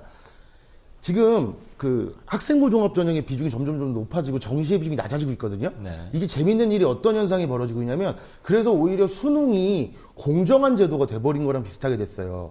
그러니까 학생부 종합 전형이나 논술 전형은 가이드라인이 없고요. 왜 떨어졌는지 왜 불합격했는지가 명확하게 드러나질 않아요. 예. 그러다 보니까 어떻게 준비를 해야 되는지도 모르고 어떻게 해야 되는지를 모르는 거죠. 그러면 단순하게 그냥 나는 공부 열심히 해서 대학 가야겠다는 게 오히려 그 길이 점점 줄어들고 있는 이상한 일이 벌어지고 있는 거예요, 사실은. 그러니까 뭐 나중에 말씀드리겠지만 공무원 시험에 아이들이 몰리는 거랑 비슷한 거거든요. 그 룰이 가장 공정하다고 생각하기 때문이에요. 네. 그러니까 나는 특별히 교내 활동도 못했고 집안이 불우했고 뭐 이런 아이들은 학생부 종합전에 지원을 할 수가 없잖아요. 그럼 얘네들이 나중에 정신을 차려서 20대, 30대, 20대가 돼서 뭐 군대를 갔다 와서 다시 대학을 가려고 했을 때 이 방법이 다 없어져 버리면 얘네들이 갈 수 있는 구조가 없는 거예요, 사실은. 그러니까 이 부분도 좀 남겨놔야 된다는 거죠, 제 얘기는. 한 말씀만 드리면 네. 이제 원장님의 말씀이 저는 굉장히 일반적인 인식이라고 생각해요. 그러니까 그 수능을 이제 공정하게 여기는 분위기가 굉장히 많이 됐어요. 이게 왜 그러냐면은 이게 이제 대학 입학 전형이 가치가 있는데요. 가치가 이게 단계가 있습니다. 이제 공정성이라는 개념이 사실 가장 기본적인 거예요. 공정하다. 열심히 하는 사람이 들어간다. 말씀하셨다. 한 개를 더 맞는 아이가 더 좋은 대학에 들어가는 게 맞다라는 공정성이고요. 근데 이제 여기서 이제 더 나가면 그 뭐냐면 타당성입니다. 그러니까 타당성은 뭐냐면 근데 결국 그렇게 수능을 잘하는 아이를 뽑았더니 얘들이 정말 공부를 잘하는 아이 또 학문을 잘하는 아이가 아니더라는 거예요. 그러니까 대학도 이렇게 공정한 것만 따지다 보니 저는 공정하기로 따지면 학력고사도 공정하다고 생각합니다. 근데 글로 돌아갈 수가 없는 게 뭐냐면 그렇게 해서 잘하는 아이들 뽑아도 이게 잘하는 게 아니거든요. 그냥 공정하기만 한 거예요. 그러다 보니 이 공정성이 이제 타당성의 가치로 넘어가면서 이 타당성이 나타나는 게 학생부 종합전형입니다. 네. 그러니까 정말 대학이 봤을 때 타당한 아이들을 뽑겠다라는 거예요. 근데 문제는 뭐냐? 이 타당성에 대해서 동의가 안 되는 거예요. 아, 저게 좋은 고등학교 아이들을 뽑은 게 아니냐. 걔네들을 선호한 게 아니냐. 타당성에 대한 신뢰가 안 가기 때문에 말씀하셨듯이 떨어진 애가 왜 떨어진지 모르고 붙은 애가 왜 붙었는지 모르겠고 그러니까 타당성이 뭐고 공정하기라도 해라. 이 얘기가 이제 되는 겁니다. 그래서 저는 당분간은 저는 수능의 어떤 퍼센트를 저는 유지해야 된다는 쪽이거든요. 수능의 퍼센트를 하면 뭘 그러니까 지금 비율을 한 30% 정도에서 저는 정시전형 말. 네, 정시 전형에서 30% 정도를 전 유지해야 된다라고 봅니다. 지금 우리가 근데 그것까지 교육부나 무슨 사회적 압력으로 대학들의 커트라인을 주거나 뭐 규제할 수는 없는 거 아닌가요? 그건 커트라인 안 하죠. 그러니까 지금은 정말 수능을 통해서 그러니까 수능 시험 보고 난 건 대학이 이제 점수를 자유롭게 뽑는 거기 예, 때문에 예. 그거는 공정하고 대학이 이제 점수대로 뽑기 때문에 학생들도 다 그것들에 대해 승복하고 네. 난 0.1점 떨어졌다. 그러니까 저는 이 부분이 현재는 필요하다라는 거 알겠습니다. 보는 겁니다. 자, 한 말씀만 드리면 네. 영어 절대평가가 된다 그러자마자 고대가 정시 비율을 15%로 줄인다 그러고 서강대는 아예 정시를 폐지하겠다 그러거든요. 예. 이런 식으로 가는 거니까 대학교는 끝까지 한번 가보겠다는 거예요. 우리는 무조건 우수한 애들을 뽑겠다는 거예요. 어떤 방법을 써서라도. 이렇게 대학이 이기적으로 가고 있는데 저는 수능이라도 좀 남겨놔야 예, 되는데 예, 예. 대학교에서 저렇게 막 다 빼버리고 있거든요. 이게 지금 우리가 처한 현실인 거죠. 사실. 그 고대나 서강대의 그런 조치들이 여타 대학에도 좀 영향을 미치고 있습니까? 정시는 무조건 축소가 될 겁니다. 그래서. 네. 저는 좀 되게 자. 대학의 욕심이라고 네. 봅니다. 저게 좋은 게 아니거든요. 그러니까 지금 말씀하신 고대가 그렇게 예를 드는 게 예. 아니, 저는 근데 그게 수능의 역할인지 아니면 본인들이 이제 공교육 정상화를 위해서 대입 전형을 개선하겠다라는 저는 그냥 그 취지대로 좀 받아들이고 싶은 부분인데요. 알겠습니다. 현재로도 수능 굉장한 변별을 갖고 있습니다. 그거를 만족을 못해서 우리는 이렇게 할 거면 우리는 안 하겠다 이렇게 하는 건요. 대학이 정말 욕심이 많은 겁니다. 자, 사교육 얘기를 좀 해보죠. 우리나라 사교육 가장 큰 특징은 선행학습, 한마디로 줄이자면요. 그런 것 같습니다. 모자란 것을 보충하거나 뭐 이런 거라기보다는 선행학습인데 왜 중고등학교 때 배울 걸 초등학교 고학년 때부터 배워야 하는지, 그것을 꼭 학부형들의 조급함으로만 탓을 돌릴 것인지, 선행학습에 올인하는 이유가 뭡니까? 대학의 비중이 대학에 대한 그 학벌에 대한 비중이 네. 이 시간이 지날수록 줄어들어야 되는데 시간이 지날수록 점점 커지고 있다는 거죠. 학벌이요. 사교육에 대한 학교 폭발적 이름. 예. 네. 사교육의 폭발적인 성장에는 IMF가 있거든요. 이 IMF를 전후하면서 사교육 시장이 완전히 팽창을 합니다. 그러니까 기댈 데가 없어진 거거든요. 그러니까 사다리를 탈 수 있는 방법이 대학밖에 없다고 보는 거예요. 예. 그러면서 대학 진학률이 확 높아지거든요. 그러면 대학을 가기 위해서는 공부를 해야 되는데 공부를 하려면 미래로는 게 좋지 않냐. 이렇게 되는 기조로 가게 되는 거죠. 그렇게 되면서 사교육 시장이 어마어마하게 팽창을 한 거예요, 사실은. 저는 그런 측면이 있다고 보고요. 이따가 또 다시 얘기가 나오겠지만 이건 우리나라만의 추세가 아니라 신자유주의가 심화된 나라들, 양극화가 심화된 나라들의 거의 공통적인 현상이라고 보시면 돼요. 사교육과 이 사교육의 선행학습? 네. 선행학습은 우리만의 문제는 아니다, 이 네. 말씀이죠. IMF 때 제일 먼저 했던 게 우유 끊고 학원 끊고 이런 거였는데 역설적으로 IMF를 거치면서 사교육이 확 팽창했다. 네. 그러면 사교육 없이는 교육제도가 유지가 안 됩니까? 이성권 대표님, 네. 아까 공교육을 살리는, 그러니까 공교육과 사교육을 대립적으로 보는 것 자체가 문제다, 이런 말씀을 하시면서 네. 공교육을 살리기 위해서 사교육을 죽여야 하는 것은 아니다. 그렇죠. 예. 그러면 사교육 없이 공교육의 정상화. 공교육에서 네. 그러니까 교육의 목표를 삼을 때 정말 성적으로 줄 세워서 저 성적이 좋은 아이들을 길러내고 그들이 대학을 가고 그들이 사다리를 탈 수 있는 구조를 만들어 줄 것이냐, 예. 아니면 우리 사회에 있는 모든 아이들의 탁월성이 있다고 전제하고 그들의 능력을 길러줄 수 있도록, 그들의 자존감을 길러주고 정말 건전한 건강한 시민들을 만들어낼 수 있도록 할 거냐의 문제란 말이죠. 그러나 사회는 역시 사회로 움직이는 사람들은 그간에 그래도 공부 좀 잘하고 대학을 좀 웬만한 대학을 나온 사람들이 나름대로 정책을 결정하게 되죠. 예. 또 그들이 할 수 있는 역할들이란 또 정해져 있는 거니까. 그러나 그 사람 이외의 어떤 성적이 안 좋았던, 아니면 유명한 대학을 나오지 않았던, 다른 사람에게 주목을 받지 못했던 사람들의 경우에 어떻게 행복감들을 증전시켜 줄 수 있도록 그들이 정말 건전한 시민으로 살 수 있도록 만들어 줄 거냐 하는 것도 매우 중요한 문제예요. 제가 알겠습니다. 진학 관련 그 교사단체를 그만두고 정책연대를 만든 이유 중에 하나가 정말 공부 잘하는 한 15% 정도 아이들을 어떻게 해서 대학을 흔히 말하는 서울대 숫자로 대별되어지는 각 학교 간의 경쟁 문화가 바람직하지 않다는 거죠. 새누리당의 뭐 의원도 그걸 발표해가지고 제가 상당히 따진 적이 한 번 있습니다만은 저도 그거보다는 학생들이 정말 학교 생활에 만족할 수 있도록 제가 슬로건으로 내세운 게 즐거운 학교, 행복한 교실 뭐 이런 거거든요. 정말 그럴 수 있도록 하는 방법이 무엇이냐에 대한 보다 근본적인 사회 전체가 나서서 우리 사회의 어떤 교육의 방향을 정말 한 번 더 생각해 볼 수 있는 그런 기회가 있어야 된다고 저는 봅니다. 지금 그걸 하지 않으면 정말 이런 병폐들은 계속 늘어날 것이고 이 문제를 단지 사교육을 없애자, 뭐 줄이자 이런 문제의 차원이 아니라 네. 정말 미래의 주역이 될 시민이 될 이 알겠습니다. 학생들을 어떻게 하면 행복하게 할 거냐. 네, 말씀하십시오. 우리나라가 사교육 시장의 규모가 큰 건 사실입니다. 네. 근데 이게 왜 크냐 하면요. 그러면 다른 나라, 우리가 보통 많이 예로 드는 뭐 북유럽의 아이들은 일찍 끝나고 학교에 와서 집에 와서 그냥 놀고 있는 게 아니에요. 얘네들도 무언가를 배우러 가거든요. 대신 근데 그것을 지불하지 않는 거예요. 국가가 그런 시스템을 갖고 있기 때문에. 네네. 예를 들면 세금으로 다 해결하고 있다 이 말이죠. 초등학생들이 뭐 학원 폭탄, 학원 돌리기를 한다고 보통 얘기를 하는데 부모의 입장을 도덕적인 입장으로 볼 수는 없는 거거든요. 우리 아이가 잘 됐으면 좋겠는 건 너무나 그 인지상정인데 우리 애가 어디에 자질이 있는지 보내보는 건 어쩔 수 없는 일이에요. 그런데 그것을 돈을 지불하고 하니까 문제가 되는 거죠. 그것이 방과후 학교나 지자체에서 설치가 다 돼 있고 그렇다면 거기를 그냥 신청해서 보내면 되는 거잖아요. 예. 근데 그것을 그런 인프라가 마련돼 있지 않다 보니까 어쩔 수 없이 돈을 내고 우리 아이의 성향을 알아보기 위해 돌아다니는 거죠. 그럼 교육재정 예산을 늘려서 사교육의 상당 부분을 공적 제도로 네. 흡수해 버리자. 지금 이런 제가 말씀. 항상 말씀드리는 것이 예산을 확보하고 네. 예산을 확보해서 그런 인프라가 구축된 다음에 뭐 사교육을 없애든 학원을 잡든 그렇게 하자는 거죠. 알겠습니다. 밑도 끝도 없이 그냥 학원을 돌린다. 뭐 이제 이렇게만 가면 그럼 아이는 어떡합니까? 그러면? 알겠습니다. 지금 안 이 부분을 안 소장님? 네. 좀 섞으면 안 되는데 개념을 섞으시는데요. 네. 북유럽의 아이들이 입시 사교육 받으러 돌아다니는 게 아닙니다. 제가 말씀드린 건 입시 좀, 사교육이 예. 아니고요. 그러니까 지금 말씀하시는 과외 부분은 활동 말 지금 그대로. 예체능과 관련된 그런 소질과 관련된 부분이에요.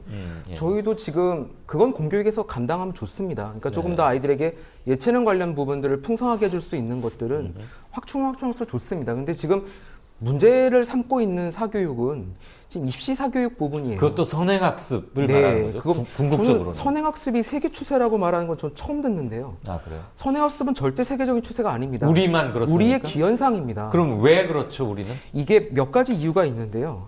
첫 번째는 저는 이제 우리 평가에 조금 이런 표현 쓰면 그런데 우리가 평가가 좀 되게 질이 낮습니다. 그러니까 뭐냐면 이 평가라는 게 표준화된 시험이고 그것으로 아이들 줄을 세우고 이런 시험이 그러니까 사교육을 통해 충분하게 대비가 이제 되는 겁니다.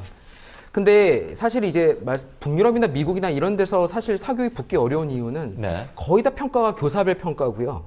그게 사교육 붙기 굉장히 어려운 구조입니다. 그리고 또 그 고교 졸업고사 같은 바칼로레아나 아비투 같은 걸 보더라도 굉장히 간단한 문제, 그 아이의 깊은 사고력을 요구하는 문제거든요. 그러니까 이건 사교육 감당이 굉장히 어려운 부분이 있습니다.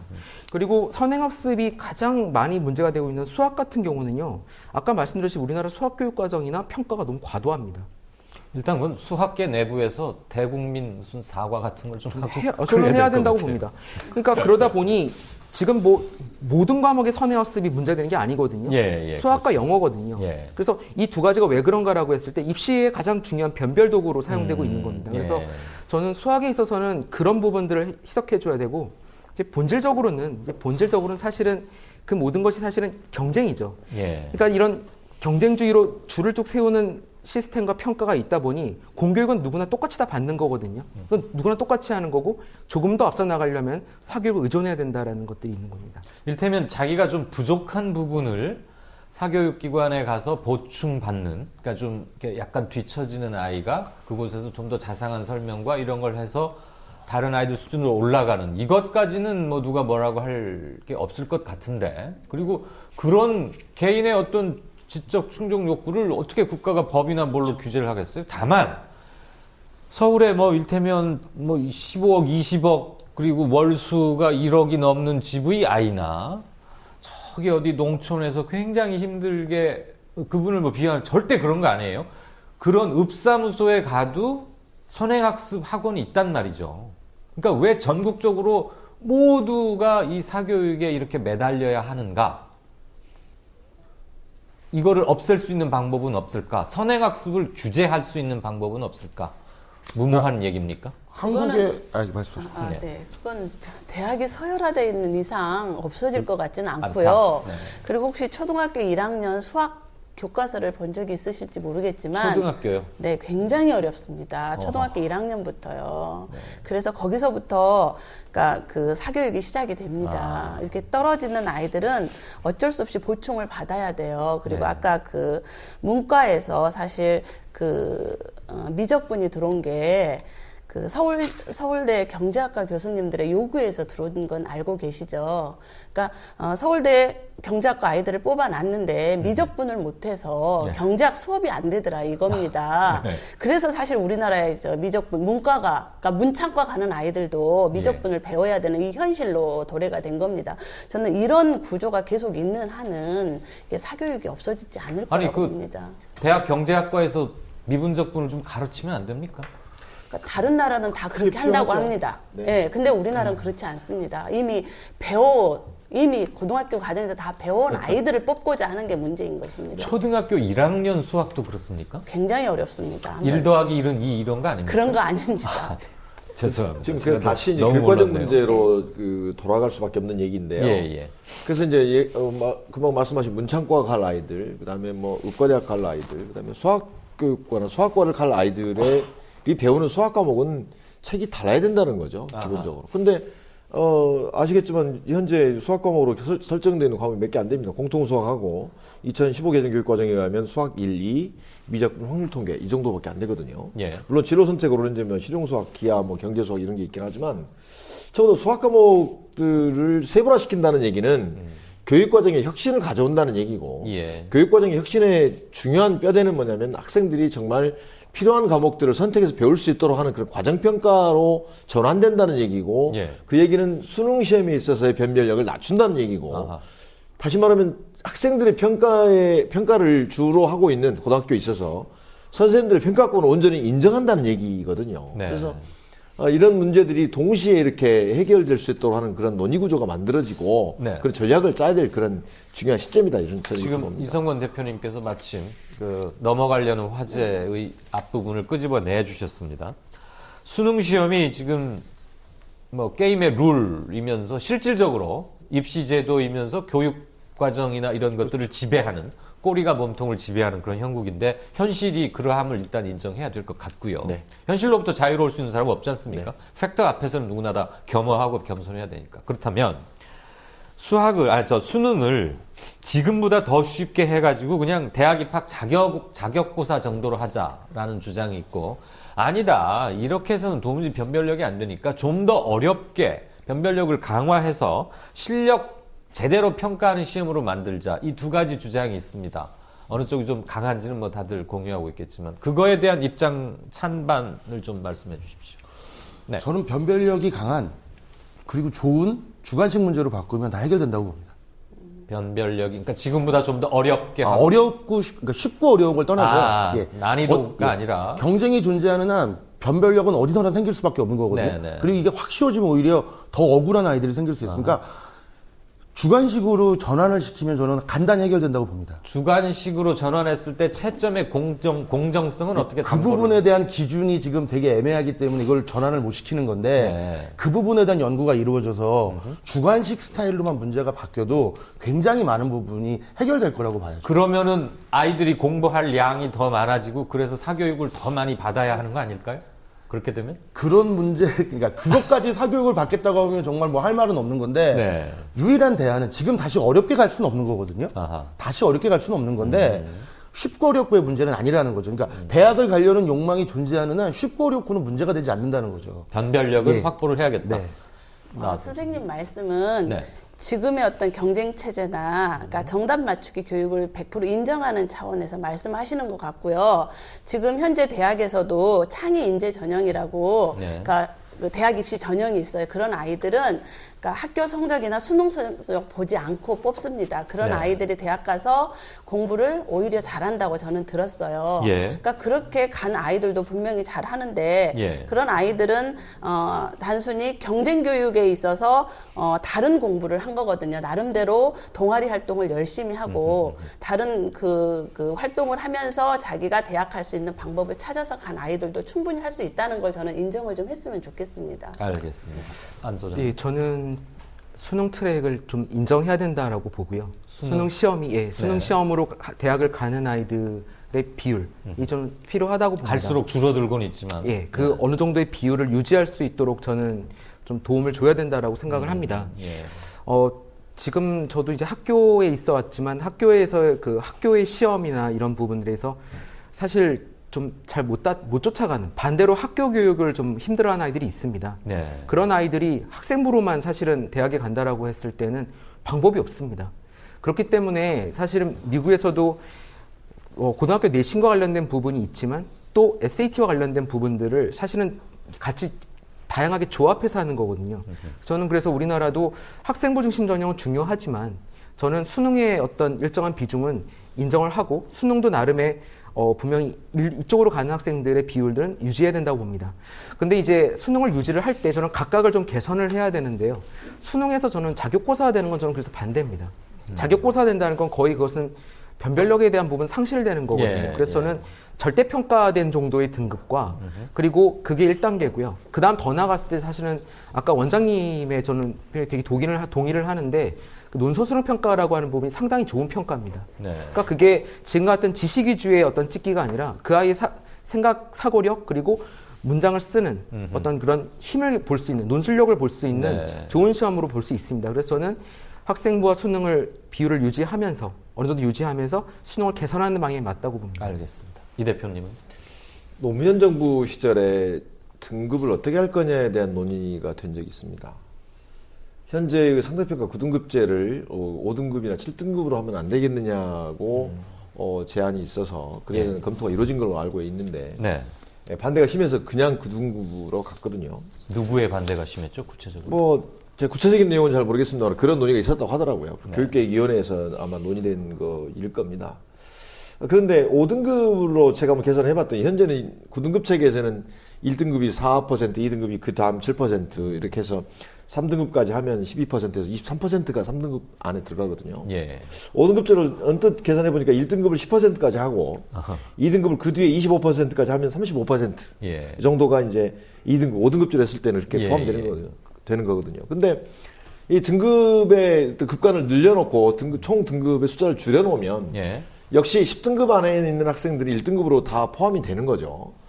이제 수능 체계를 절대평가로 할 거냐, 상대평가로 할 거냐, 등급을 줄인 채로. 예를 들어 아니면 자격고사로 할 거냐에 관한 문제들의 가장 중요한 그 원칙이나 내지는 방향이라고 하는 것은 어떻게 하면 학생들을 고등학교에서 정상적으로 또 사고력을 길러줄 수 있는 교육으로 또 지식 위주보다는 정말 공동체적인 어떤 그 감각이나 또는 심미적인 그런 심미안들을 길러줄 수 있는 세계 시민으로서의 자질을 길러줄 수 있는 거냐 이런 건데 제가 보기에는 절대평가로 가는 것도 뭐 좋은 방법일 수 있겠죠. 그래서 지금 현재 그게 어렵다면 상대평가를 급간을 줄여가지고 1등급이 10%라고 했을 때 그 아이들이 서로 차이가 안 나게 한다면 대학교는 분명히 그 이외의 방법으로 고르려고 하겠죠. 그렇겠죠. 네. 그 이외의 방법이라고 하는 건 뭘까? 고등학교 교육 과정에서 비롯된 여러 가지 자료들을 가지고 평가를 하려고 할 것이다. 고대에서 이번에 이제 계속 이제 뭐 얘기가 나왔습니다만은 수능 논술을 없애고 이제 이렇게 하겠다라고 하는 것도 결국에는 고등학교의 추천을 통해서 고등학교에서 이루어지는 교육 과정 평가를 좀 더 중시하겠다라고 하는 측면에서는 바람직하다고 봅니다. 왜? 고등학교 교육을 좀 더 내실이고 정상화시키려고 하는 방향으로 분명히 갈 테니까. 그러나 그것이 가지고 있는 여러 가지 문제점도 있을 수 있어요. 그래서 전체 입시 틀에서 보면 그것이 바람직한가에 대한 논의는 따로 있어야 되겠지만 적어도 고등학교 교육을 좀 더 정상화시키고 선생님들의 평가권을 온전히 인정하는 방향으로 가는 점에서는 바람직하다 이렇게 봅니다. 그래서 그런 논의들의 방향이 역시 맞는 게 아닌가 생각하고 있습니다. 어쨌거나 만약에 변별력을 확 지금보다 더 낮춰서 쉽게 해서 자격고사화 해놓으면 일부 대학들은 어떤 식으로든 간출이 고르고 싶어 하지 않겠어요? 그래서 또 하나의 관문이 생기지 않을까. 이런 점은 있겠죠? 그러니까 서울대 같은 경우에 몇 년 전에, 2년 전에 정시에서 논술을 폐지했거든요. 네. 그럼 서울대에서 말하고자 하는 건 뭐냐면 수능 점수만 정시를 뽑겠다는 거예요. 네. 대신 수시에서 뭘 하겠냐면 구술 면접을 통해서 뽑겠다는 거거든요. 근데 이제 제가 그쪽 구술 면접 수업도 많이 하는데 예. 논술 문제가 오히려 훨씬 쉬워요. 구술 면접은 바로바로 보고 영어 제시문 수학 계산을 눈으로 보고 바로 가서 얘기하는 거거든요. 거기서 걸러내지는 거예요. 네. 그러니까 이게 대학교가 그런 욕심을 국립 서울대가 그런 식으로 뽑아가고 있잖아요. 어떻게든지 성적 좋은 애를 뽑아가겠다고 국립대가 그러고 있는데 다른 사립대가 다른 어떤 꼼수를 찾지 그냥 넘어갈 리가 없거든요. 그 부분은 네. 아까 제 사회자님께서 자격고사 되면 대학은 또 다른 방법을 찾지 않겠냐고 말씀하셨는데 저는 그 부분은요 국가의 정책이 중요하다고 봅니다. 정책으로 규제를 그렇죠. 한다. 그런 그렇죠? 규제는 반드시 만들어야죠. 예, 예. 네. 알겠습니다. 그 말씀을 왜 하지 않으시나 했었습니다. 자, 마지막 질문을 하나 드리면서 오늘 토론을 마무리하고자 합니다. 교육은 뭐 두말할 필요 없이 사회 체제와 그 공동체 구성원들의 인식의 반영 같습니다. 그리고 미래 가치를 어디에 설정하느냐하고도 밀접한 연관이 있을 것 같고요. 그래서 입시 제도와 수능을 쉽게 또는 변별력 이런 걸 아무리 한들 한쪽 축이 바뀌지 않는 한은 저는 공연불이 아닐까 싶은데 교육을 살리려면 사회 시스템이나 체제 이걸 궁극적으로는 어떻게 바꾸어 가야 할까? 마지막 질문으로 드리겠는데 자칫 길게 말씀하시면 아시겠지만 지루해지십니다. 아주 압축적으로 1인당 1분씩만 드리겠습니다. 네. 네, 여러 가지 논의들이 있었습니다만은 가장 중요한 것은 역시 교육을 교육의 눈으로만 바라보자 이렇게 얘기를 하고 싶은데요. 무슨 얘기냐면 다른 예산을 들이지 않고도 정치를 하는 분들이 적어도 많은 사람들에게 혁신을 얘기하고 개혁을 얘기할 때는 가장 쉬운 영역이 교육이라고 합니다. 예.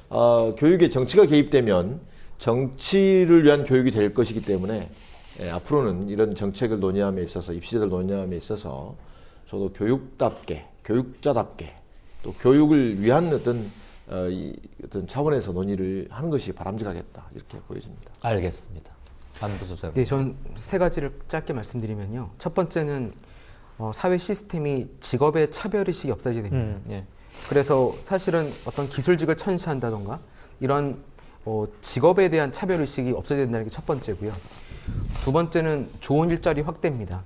지금과 같이 정규직과 비정규직의 차후가 너무 차이가 있고 대기업, 공기업과 중소기업의 차이 나는 현실 속에서는 그 아이들을 가를 수밖에 없는 구조입니다. 그러니까 두 번째는 좋은 일자리 확대가 필요합니다. 마지막 세 번째는 이 채용 시장, 그러니까 채용할 때의 타당성을 올려야 됩니다. 그러니까 지금처럼 대학의 어떤 서열과 레벨에 해서 그 아이들을 평가하면요. 대학에 들어가는 그 서열이 결국은 채용 시장의 서열이 똑같이 돼버립니다. 네. 그 아이들은 그걸 견딜 수가 없기 때문에 계속 대입에 대한 경쟁은 심해지는 것입니다. 세 번째로 중요한 것은 뭐냐면 대학을 졸업하고 그 아이들이 그 일자리로 나아갈 때 그 아이들의 역량을 제대로 평가할 수 있는 대학의 서열이 아니라 그 아이의 능력을 평가해 줄 수 있는 채용 과정이 개선돼야 된다고 봅니다. 알겠습니다. 네. 나 위원장님.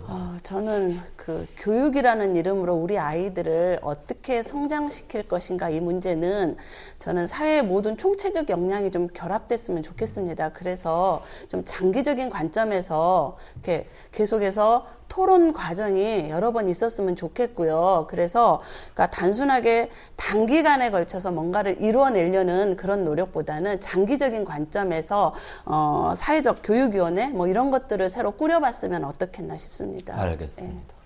배 원장님 어떤 생각이십니까? 근데 뭐 사교육 시장에 있어서 제가 그렇게 생각하는 건 아니고 교육이 세상을 바꿀 수 있다. 아이들을 잘 키워서 세상을 변하게 한다. 되게 좋은 말인데 엄연한 현실이 존재하는데 너무 아이들을 그렇게 키우면 이 아이들이 이 정글에 나왔을 때 오히려 더 적응을 못할 가능성도 사실 있다고 보고 두 번째로는 내신을 잘하는 애들은 내신으로 대학을 가면 되고요. 네. 논술이거나 아니면 무슨 자기가 사고력, 창의력을 가진 애들은 그걸로 대학을 가면 되고 이것도 저것도 아닌 애들은 수능을 잘 봐서 가면 되는 거예요. 그러니까 대학교가 공정한 기회를 제공해서 그 중에 하나에 맞춰서 가면 되는데 아이들이 이걸 다 하려다 보니까 과부하가 걸리는 거거든요. 자기 성향에 맞추는 것이 중요하다고 보고 세 번째로는 이제 가장 중요한 건데 지금 현재 중앙에서 통제하는 시스템이 이 교육부를 네. 없애버리고 예. 각 시도 교육감한테 모든 권한을 주면 이게 깔끔하게 됩니다. 왜냐하면 그걸 가지고 선거에 나오시잖아요. 그렇게 되면 간단하게 해결되는데 이걸 중앙에서 통제를 자꾸 하려다 보니까 예. 정권만 바뀔 때마다 계속 교육 과정이 바뀌는 거거든요. 그런 문제도 좀 장기적으로 봐야 된다고 봅니다. 아예 교육부를 해체하고 네. 교육 자치의 원 정신에 투철하게 입각해서 자율권을 최대한 주자. 교육부를 해체하면은 교과서를 국정화할 수가 없습니다. 아주 좋죠. 그러니까 교육감이 선정하면 됩니다. 그래서 좀 아마 힘들 겁니다. 네, 시청자 여러분 어떻게 보셨습니까? 저희가 이제 96분가량을 얘기를 했습니다. 네 분께서 우열반 이런 문제에 대해서는 확연히 다른 입장이셨고 사교육 필요성에 대해서는 예상보다는 오히려 덜 치열한 또는 필요하고도 부분적으로 인정하는 그런 말씀 주셨고 특히나 모든 이들의 원흉처럼 되어 있는 수학이 왜 이렇게 괴물처럼 한국에서만 클까? 많은 분들 궁금해 하셨을 텐데 우리 안 정책위원장님 말씀을 통해서 그중에 상당 부분은 해명은 됐다. 알게는 됐다. 그런데 분노는 여전히 더 남지 않을까 이런 생각도 하게 됩니다.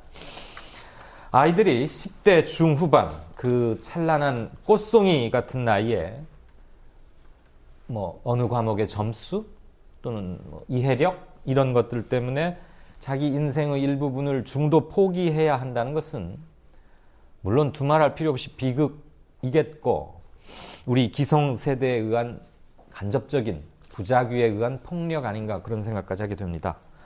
직업에는 귀천이 없다는 말들을 입에 달고 삽니다. 그렇지만 자기 집에 돌아가서 자기 자녀를 앞에 두고 그렇게 말할 수 있는, 정직하게 말할 수 있는 사람이 과연 몇이나 될까? 그런 점에서 우리는 묘한 자기 모순, 이중적 가치관 속에서 사회체제도 왜곡돼 가고 그 왜곡은 심화돼 가고 그러니까 교육은 틈바구니 속에서 질식할 수밖에 없는 건 아닌가 그런 생각이 듭니다. 우열반 이 문제 하나만 가지고도 100분 토론 충분한 하나의 거리가 될 텐데 한 3가지 것을 함께 얘기하다 보니까 조금 벅찬 감은 있었습니다. 토론자분들 많은 말씀 주셔서 감사하고요. 시청자 여러분 봐주셔서 대단히 감사합니다.